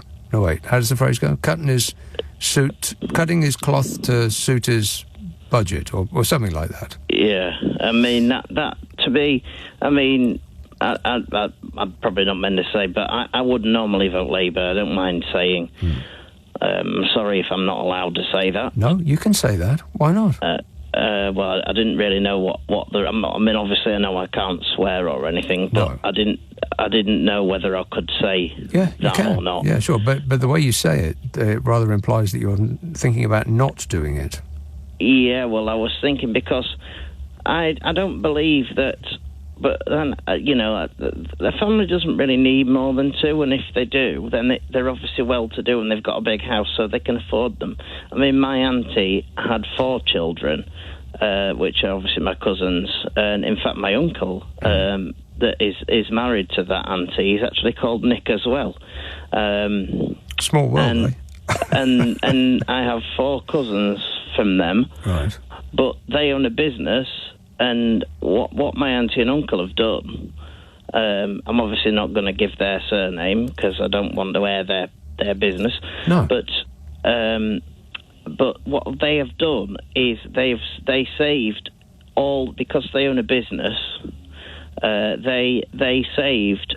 Oh, sorry, and I dropped my phone. Goodness me. Do beg your pardon. You're right. They saved all the money that they got, benefit-wise. Yeah. For their children, for when they were adults. What's weird is that they were able to bring them up themselves without it. Right, but what is odd about this is that we really need people to have more babies because we've got an ageing population and it's not being replaced in sufficient numbers as people fall off the conveyor belt of life.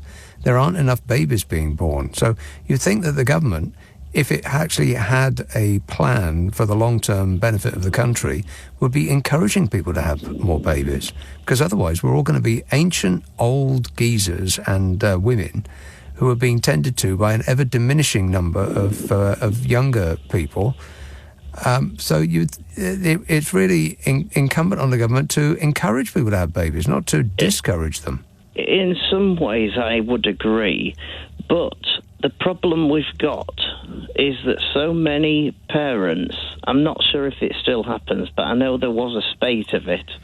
There were so many parents that would have children instead of going to work, which is one thing that I despise personally, because... hang on a minute, you mean instead of going to work? Yeah, so like instead of the mum and the dad, Mr. and Mrs. Smith or Jones or whatever, one of them would have children, obviously the lady, and one of them, either the male or female of the partners, would go to work. Well, that used to be the case in this country. You used to be able to, the ordinary average worker used to be able to support a family of their significant other and 2 children, but you can't do that anymore. And it's not because people are lazy, it's because the money that people create through working doesn't go to them anymore. You get a pitifully small amount. The riches go to the people at the very top, whereas it didn't used to be the case. Yeah, and you say that's wrong as well. It's like you were saying that the politicians get allowance for 3. Well, yeah, exactly. And again, I think because, I mean, like whoever the Prime Minister is, be it Rishi Sunak, be it Keir Starmer, or Sir Keir Starmer, should I say? No, you just drop the Sir. It's. I think that the right-wing press use that as anyone, be it past past or present. I don't think that because they get a house given pretty much for their term in office. Yeah. They don't, everything's paid for them. So why do they need a wage? They just need a minimal wage so that they can put food on the table. And as for giving past prime ministers a big wage. Yeah. You see, that's a waste of money to start with. Well, it does seem extraordinary. I mean, they say that it's not a wage, that it is money to cover their office costs for the benefit of the nation. But it's something of the order of £500,000. Isn't it £500,000 a year? Something like that. Something like that. But once they've left office, why do they need it? Well, that's a good question, Jay. And they're not doing it. It's like if you were to leave LBC today... Yes. Global Radio would not keep paying your wages. No, you know, so why should they? Right. Yeah, no, I'm completely... It's utter trash. Yeah, it is utter trash, yeah. You got my full support there, Jay. Thanks a lot for that. 0345 6060 973. No text, no emails, none of that. Don't make me read anything. Calls only. Bath. Hello, John. Hey, how you doing? All right, thanks. Well, I'll tell you what, I've had an interesting day, but before I say what I'm going to say, it's Bob Dylan's birthday today. Bob Dylan's birthday? Rock and roll! Okay, Yeah. if you could choose just one track, what would it be? Probably Idiot Wind of Blood on the Tracks. Ah, well, see, then that's my favourite album. But from that, I would pick Lily Rosemary and the Jack of Hearts. Exactly, that's another great one. That's one of my favourite albums, that. Yeah, absolutely. It's my favourite Bob Dylan album, and it's also one of my favourite albums of all time. It's like a story all the way through it. It really is. And that track, Lily Rosemary and the Jack of Hearts, is like a film. It's cinematic. Yeah, it's a great piece of work. I've had a mixed day today. I attempted to make fish pie today. Oh yeah. I wish I hadn't now. Thing about fish pie is it sounds good and the ingredients are good as individual ingredients, but you put it together and it's always a disappointment. Yeah, I mean, my family ate it up and stuff, but I'm still looking at my portion of it, thinking, nah. Did you put cheese on top of the potato? Well, yeah, I know. What I did is I parboiled the potatoes, took the skins off afterwards, and then I did some salmon and some scallops and bits and pieces. Scallops? And then did some slices of tomato and then some boiled eggs. Yeah. And then the mash on the top of it. But it was just, by the time I'd finished doing it, it was just like, yeah, all of those ingredients sound great, and I would enjoy each and every one of them. But separately. you put it separately, yeah. But you put it together, and somehow it just doesn't really taste of very much. I mean, they liked it, but it's like, you know, I'm one of these people because I worked in kitchens while putting myself through university and stuff. Oh, so yeah. I actually, when you're tasting it and you're going along, by the end of it, you just hate your own cooking. Right. All the chefs I've ever worked with when I was putting myself through art school, their favourite food was like a fried egg sandwich. Yeah, every now and again you'll see an article in the paper about, you know, this top chef. What do you like when you're not eating? And it's always like that. It's like a bowl of Frosties. Yeah, this is it. This is it. So it's like, you know. So anyway, I did that, but in terms of what's going on right now, in terms of you know, I heard it on your radio earlier on. It's kind of a low rent version of the Old Testament. They're calling the MPs leaving an exodus. Yeah. And it's it makes me laugh because it's just like the idea, like what they're doing is they know that they've broken the system, so they're just leaving because they know that they're going to be held to account. And as you say, they're probably going to go and get jobs in think tanks. Yes, they will. Yeah. And all sorts of things. But you know, your last caller's a lovely fellow. But I would say, I mean, you know, listen, I pay my taxes and, you know, as you do, as he does. Yeah. But I'm perfectly happy to pay. Perfectly happy to pay for people to have more children because, you know, why should, like, say you have 2 children and then you come across hard times. Why should the next children suffer? Right. Well, they all suffer. They all suffer. I'm sure most parents don't say, right, you're the third one out, so you don't get to eat tonight. But that's the 2-cap argument, isn't it? But it doesn't apply to Jacob Rees-Mogg or Boris Johnson. No, it doesn't. I mean, they have a plethora of children. They do, yeah. From what I can tell. They have a play school of children. But this is it. I don't actually believe that that people sit around just going, how can I have more kids so I don't have to work?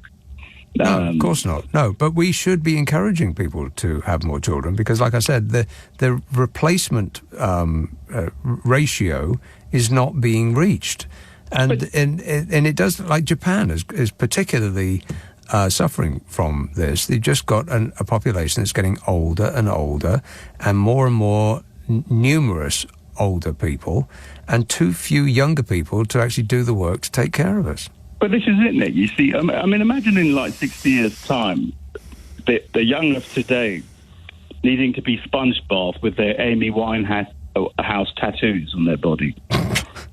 I mean, they think they're going to live forever. At some point, somebody has to look after them, look at them, clean them and take care of them. And we don't have anybody to fill those shoes, which is why the government are quite kind of, kind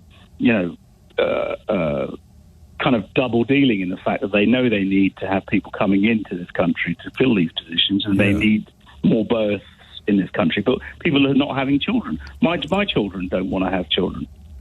Right. The two oldest ones I've got. Yeah, well, look at the state of the world. It's no surprise, but it's not just that we won't have enough people to do the sponge bathing. It's that it's that we won't have enough people to do work. Like there won't be enough economically active people to take care of or to fund the lifestyles of those of us who've retired. Yeah, this is again, as you say, rightly so. It's short-termism. We need people to have kids. You shouldn't penalise them for doing so. You should support them. I go on about Thatcher, and I go on about because as we call her Thatcher. I remember what it was like living underneath it. But but there was a married man allowance. There was that could apply to same-sex couples, whatever it is. If you've got children, somehow to try and lift kind of the burden slightly. I mean, I'm not seeing these shoots of recovery that Rishi Sunak keeps saying the plan's working. I'm not seeing it. Of course not. No. I mean, they have the nerve to tell us, assuming that we're too stupid to understand what inflation means, that because inflation is now 2.3%, that there's more money in our pockets. How do they have the nerve to stand there and say this stuff? Of course there isn't. Because inflation is 2.3% doesn't mean to say that things are cheaper. It's they're continuing to get more expensive from a very, very high rate, but just at a slower level than a few months ago. But that's it, Nick. You see, you know that, I know that. Most people, if they think about it, could probably comprehend it. But they get sucked into these sound bites. Right. They keep saying, I've got a plan. But I mean, I wanted to ask you one question. When Rishi Sunak was doing one of his speeches in one of these factories, they had two Tory councillors wearing high-vis jackets. They did. And I was slightly disappointed because, I think it was on, the channel on BBC Two that does the Parliament channel that Andrew Neil used to run. Right. I forget who's doing it. Jane Coburn, I think. Something like that. But... and they just said, well, this is a part of politics. But, God. No, it isn't. It's a part of lying is what it's part of. This is disingenuine kind of snake oil sales. Yeah, exactly.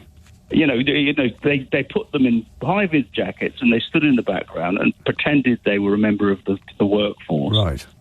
And, do you remember that fella that used to chase around the Labour Party dressed as a chicken?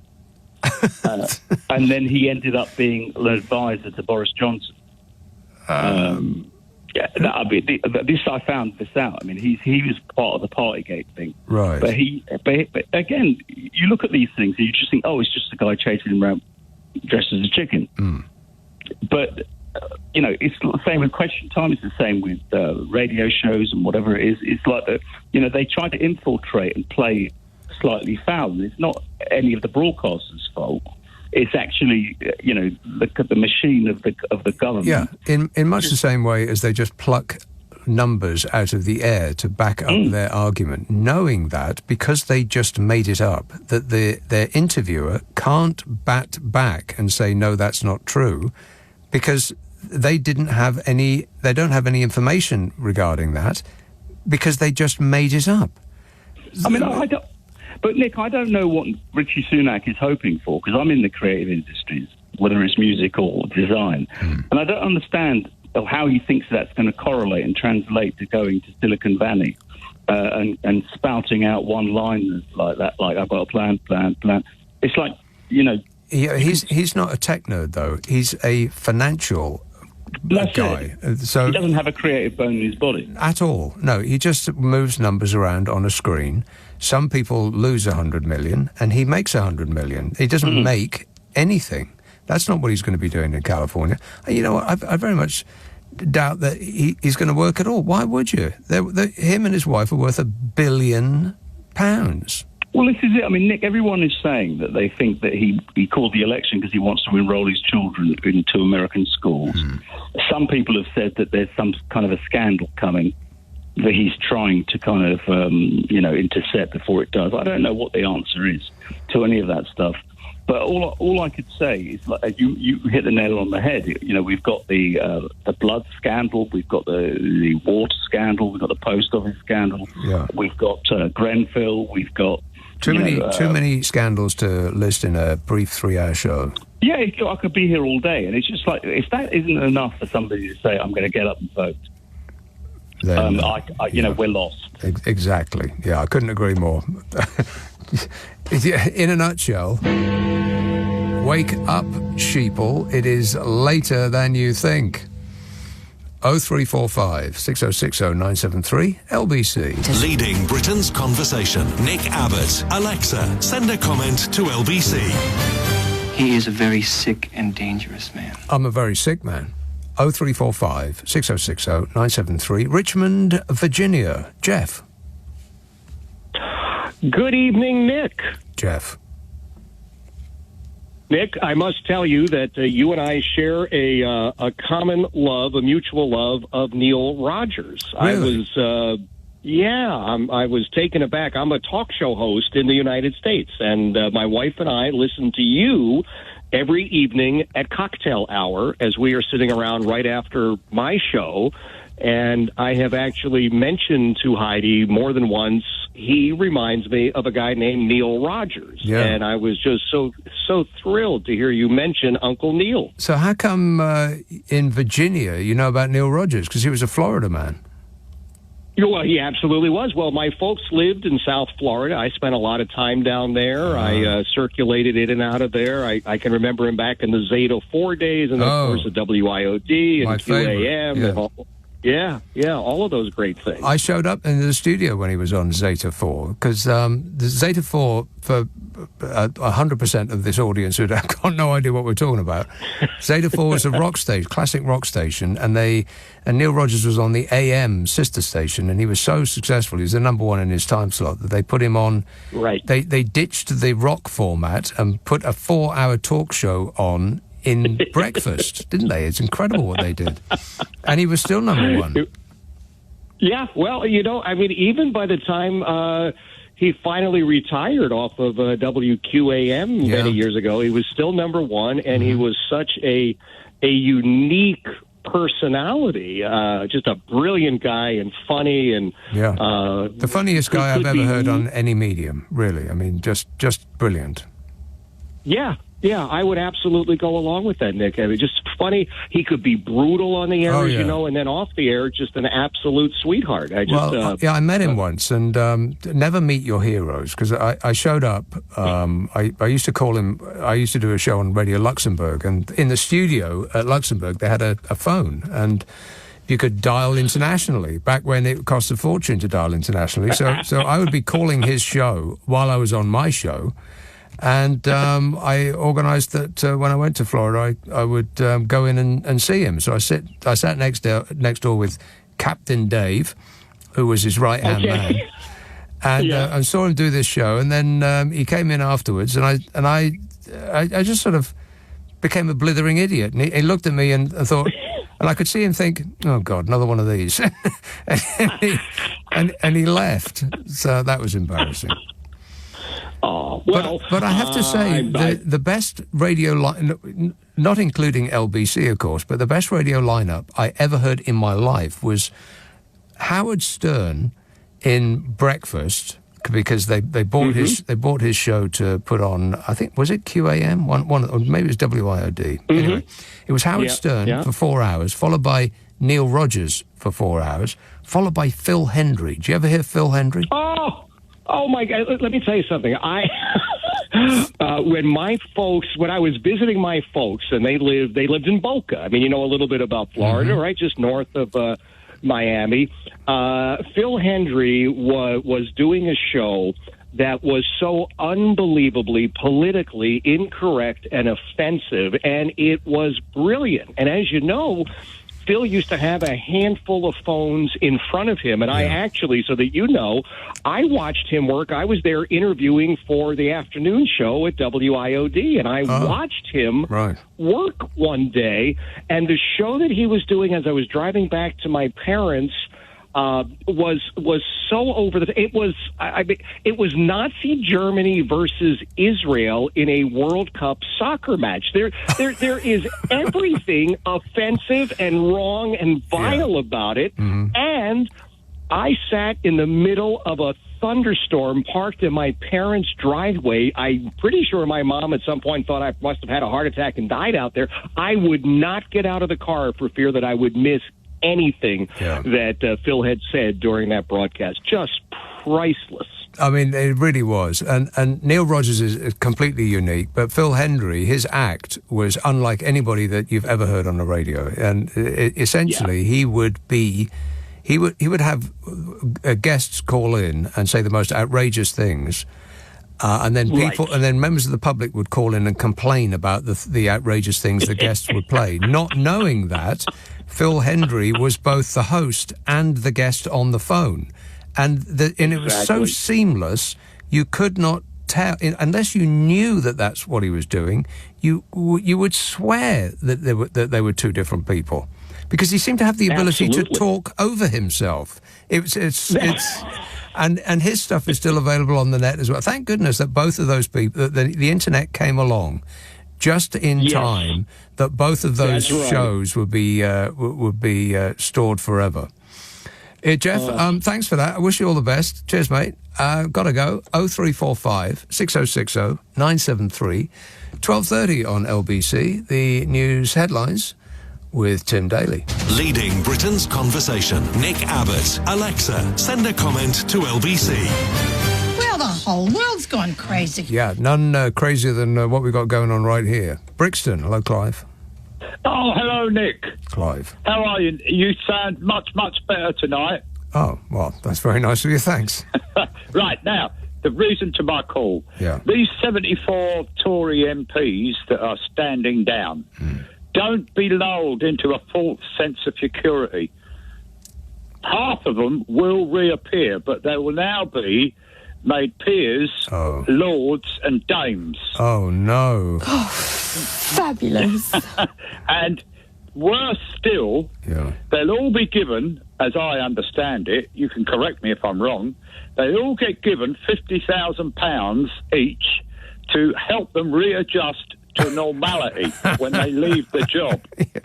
Yeah, to reacclimatise themselves to our world. Saps, us poor saps, if we lose a job or we decide that we're going to quit, we don't get given any amount of money to help us to readjust to unemployment. No, correct. Do we? No. You know? Now, the final cherry on the cake for these bozos, right? Those of them that live outside of London get given an amount of money to buy either a flat or a house. Now, when they step down, they're allowed to sell that house or flat and pocket the money.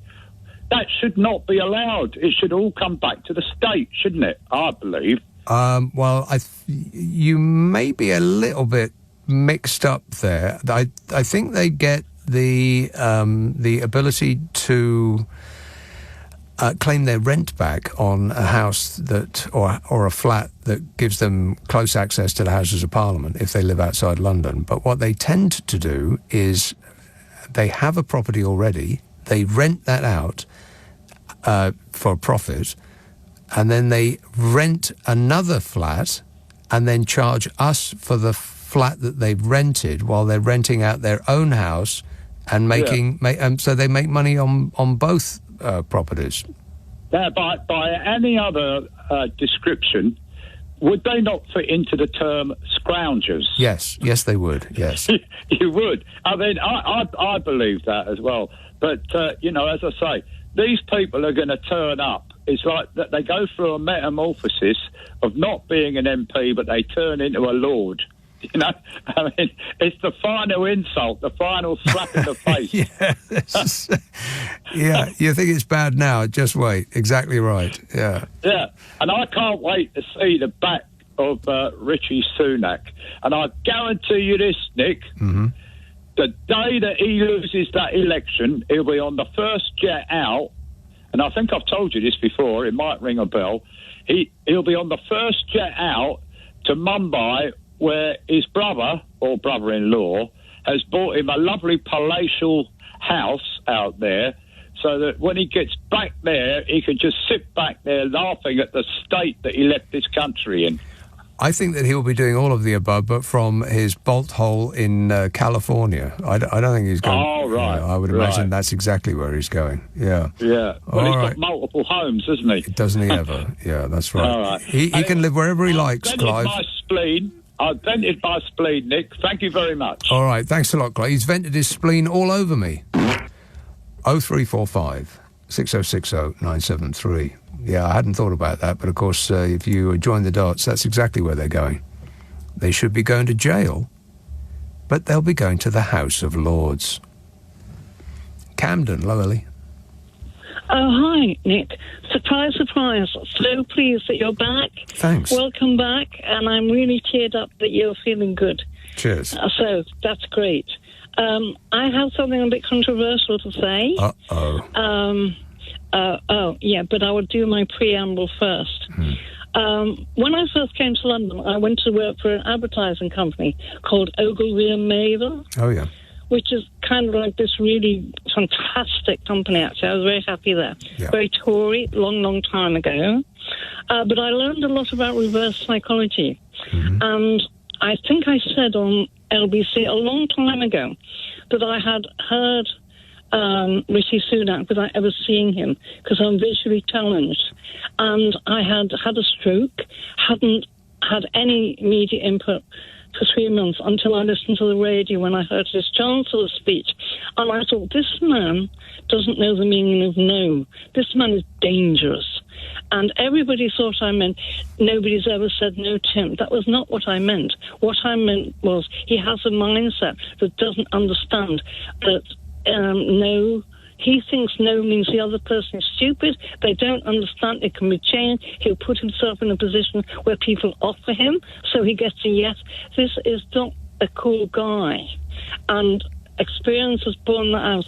I'm also... Sorry, I did say that. Yeah, you did say that, but you can't say that, though, Ellie. So I apologise. It's all right. I just, I got rid of it before... now, see, to me, you should be able to say that on the radio. I mean, you can say it on TV. Why can't you say it on the radio? But those are the rules, Ellie, and those are the rules that we play by. Don't ask me why, but that's the facts, Jack. But I appreciate that. Ogilvy and Mather, were they the ones that came up with the Benson and Hedges adverts? You know, the raining cigarettes. Yeah. Yes. Can I make my point, please? Well, as long as you don't lose your mind. And okay. The day that we had this great announcement, I tried to get on LBC twice to make this point, and the producers did their best to get me on. But obviously they had luminaries who were all exuding how astounded they were. What I wanted to say was, he was showboating in the rain. That's the best PR job I've ever come across. Remember, this is a man who arranged a video months before he got rid of Bojo and became Prime Minister. This is somebody who really Machiavellian strategizes. God, I might not be able to go out for a month. And I don't trust him. I don't trust him, but I don't think he was showboating. I think he was trying. He was, no, I don't think. I don't think that went the way he thought it was going to go. it doesn't mean he wasn't showboating, Nick, because what I was going to say, and I think this is probably on producer's record, is that the next thing he's going to say is, I'm here for everybody, come rain, hail or shine.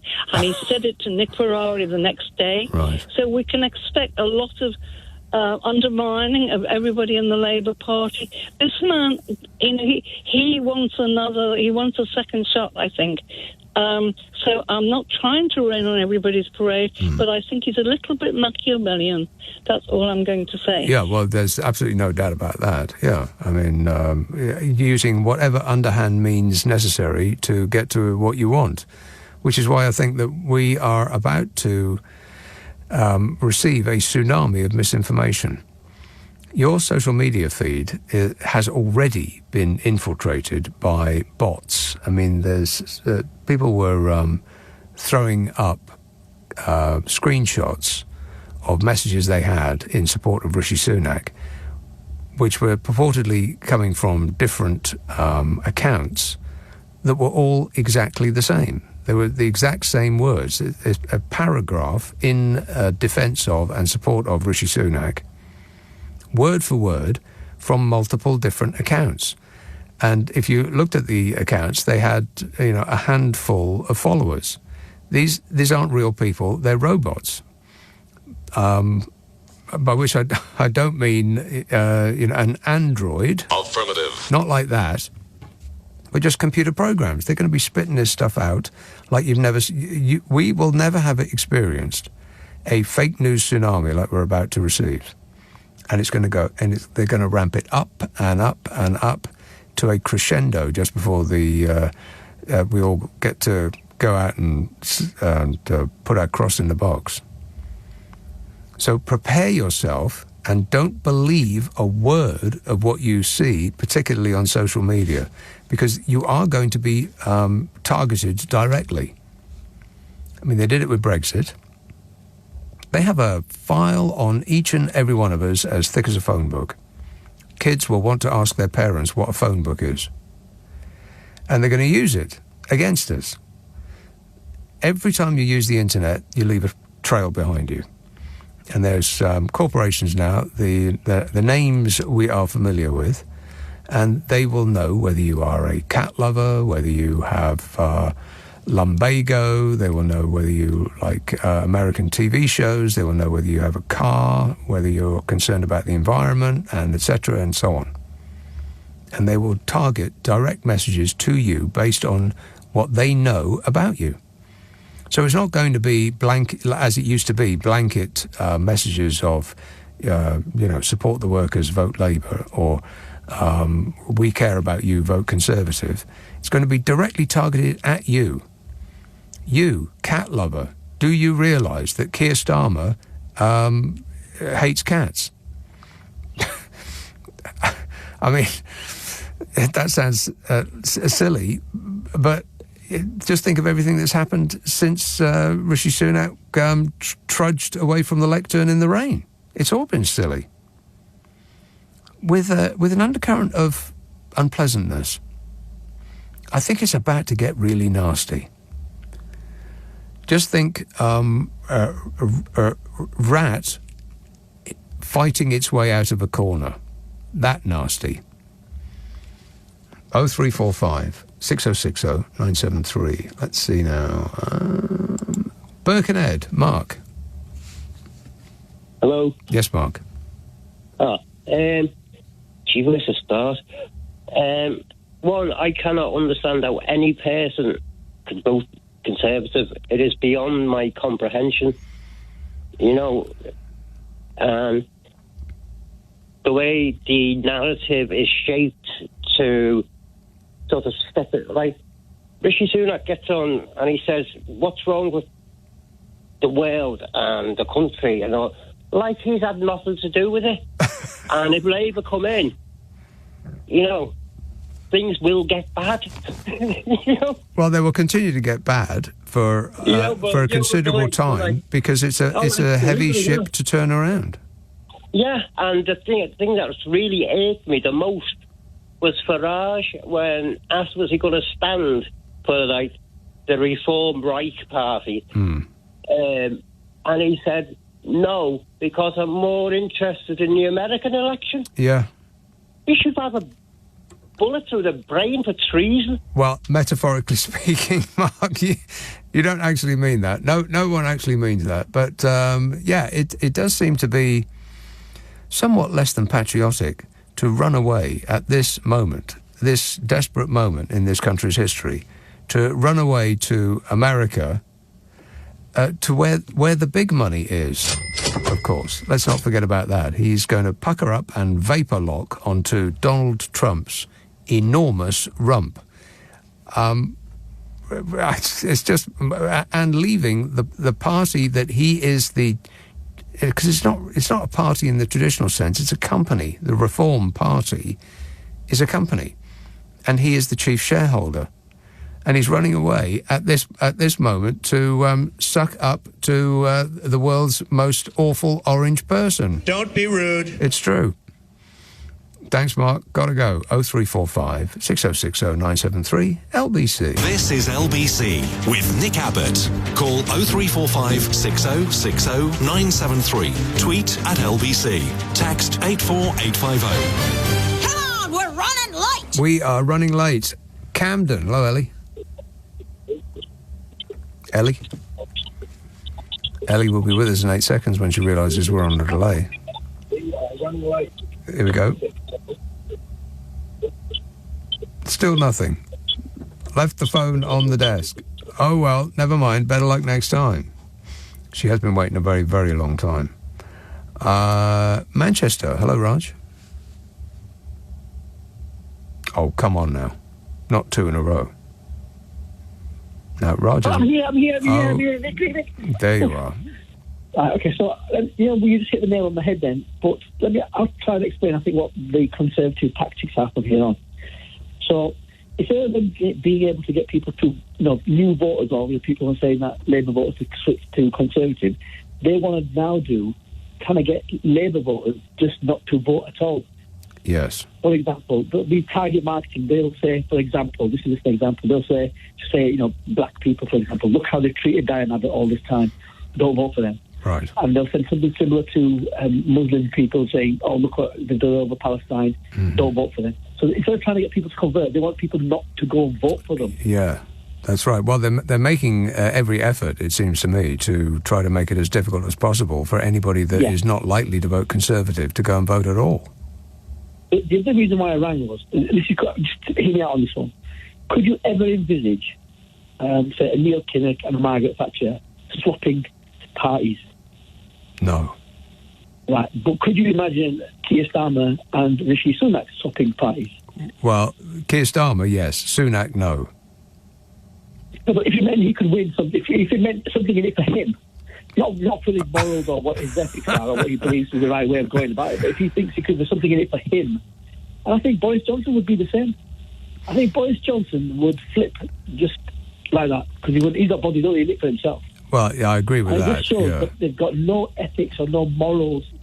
Whereas, you can say whatever you want about people like Margaret Thatcher, but she was a Conservative and there's no changing that, full stop. Right, exactly. But these people flip and flop whenever they want. Yeah, I think they just go wherever the opportunity lies. Yeah. And I can see Starmer being a sort of a centrist leader of a Tory party. No, I mean, not as it is now. It would have to be completely changed from top to bottom. But I can't see Sunak fitting in with the Labour Party. Regardless, I just can't. Nick, I think he could easily. He's playing on that thing. Oh, my family were immigrants. They came from India. They came from whatever.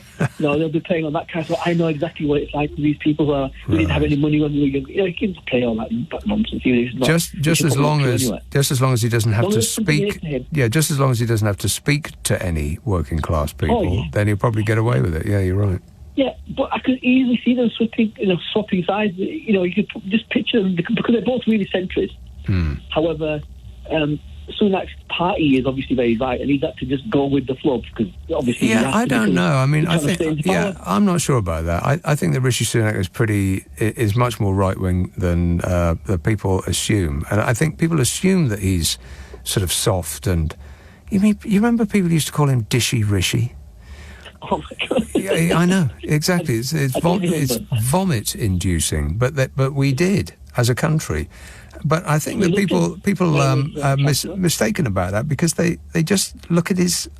They just kind of look at his little puppy dog eyes and his kind of this little hurt expression on his face, and they assume that, like, deep down he's a nice person. But I just don't see it at all. The only reason I sort of think nice of him because I think he's okay, I reckon. But however, if you compare him versus Cruella Doberman, who would you think is more? He's not as bad as her. Yeah, but he encouraged her. Because he wanted her to set the votes when it came to the election part, when it was the second time, he wanted the votes, and Cruella said, "I won't stand, but all the people who would have voted for me will vote for you." And that's why he had to make a Home Secretary, didn't he? He had to give her a big job. Well, he didn't have to do it. I think you get judged by the people you surround yourself with, and so I think the judgment is in guilty. Absolutely, I agree. All right, thanks a lot, Raj. 0345 6060 973. Swindon, Trevor. Hello, Trevor. Oh yeah, got speakerphone. On speaker, I was listening to the other people. Hello, Trevor. I was just thinking about the winter of discontent. I mean, I've gone through so many things as your programme's gone. It's very interesting. Thank you for that. When was the winter of discontent? 76? 78. The only reason I know because I bloody Googled it before you put me on. No, I don't think it was 78. What, when the lights went out at 6 o'clock? I remember that. I loved it. Well, it was exciting, but I don't think it was 78. I would bet money on it. I think it was 70. It might have been earlier than 70. I think it was 76. All right, maybe. No, I'm going with you on 76, actually. All right. But what's that got to do with it? I grew up in Winchester, okay? Yeah, right. Lovely place to grow up. When I was 7, I said to my mum, I don't need you anymore. I needed the tea, obviously. Yeah. Right? There weren't the cars in those days, were there? There weren't the what? The cars, sir. Cars?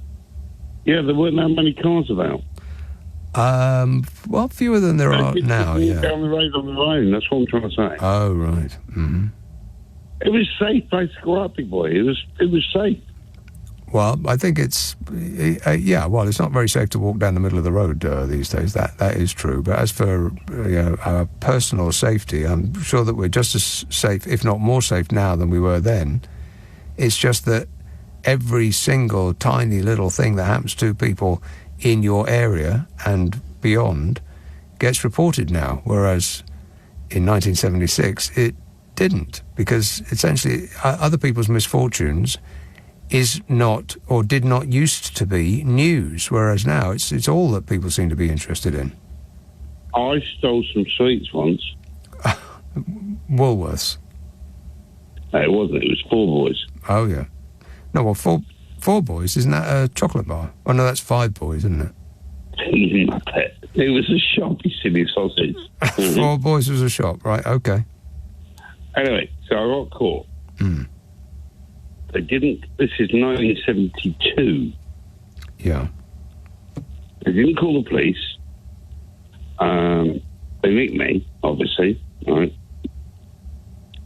So they called my dad. And they said, well, you got to pay. So I had to wash the windows for a week. And that's how they dealt with it. What's wrong with that? Well, I can't pick a hole in that. That seems perfectly sensible to me. Rather than give you God, I've just gone blank. A record. Giving you a record and sending you to juvie and all of the rest of that, clogging up the courts, and just wash the windows for a week. Good idea. And it's made you the man you are today, Trevor. Glad to hear it. Got to move on. Running out of time. Glasgow. Hello, Brian. Brian? I mean, okay, it is kind of my fault because a lot of these people have been waiting a very long time. They put the phone down on the desk and then listening to the radio, and then hello now. Here in 8 seconds' time, because that's the delay we're running. That it's them. Yes, Brian. Hello now. How are you doing? All right. Well, no, what it was, Keir Starmer was up in Glasgow today. Yes. And our STV guy asked him 2 questions about 2 child payments and what was it, the bedroom tax? Yeah. But see, the bedroom tax in Glasgow, it's never been implemented in Scotland. Right. We abolished it. He's a total loser, by the way, Starmer. I'm an SNP supporter. Mm-hmm. Know what I mean? He's useless, by the way. He's not a communicator. All he says is change, chaos. Know what I mean? That is totally. I mean, I get asked the other day in this station, what do you think of Sunak? I couldn't even think of a word, but it's a Glaswegian word, but I wouldn't want to say it. No, I mean, it's worse than what Angela Rayner said about the Conservatives, if you understand what I'm saying, Nick. No? I understand what you're saying. Glaswegians are kind of funny people, know what I mean? Yeah, well, they're direct. Yeah, they have a certain... I would just say how it is, know what I mean? They have a certain way of expressing themselves. And I find it, I like it. Australians are kind of the same. Glaswegians and Australians. I think it's not just AC/DC that connects you. I think it's the way of expressing yourself. Good to talk to you, Brian. Got to go. You had the last word. Now, if you missed any of today's show, you can listen back on, catch up on Global Player. We also put the Friday and Saturday night shows out as a podcast. We take the news and the ads out. It takes less time to listen to. You'll use less electricity, and you still won't be able to afford your energy bill. But, every little helps. Now, I'm supposed to be back tonight at 10 o'clock, and at this point, I don't know. We'll find out when we get there, eh? We'll find out when we get there, eh? We'll find out when we get there, eh? We'll find out when we get there, eh? We'll find out when we get there, eh? We'll find out when we get there, eh? We'll find out when we get there, eh? We'll find out when we get there, eh? We'll find out when we get there, eh? We'll find out when we get there, eh? We'll find out when we get there, eh? We'll find out when we get there, eh? We'll find out when we get there, eh? We'll find out when we get there, eh? We'll find out when we get there, eh?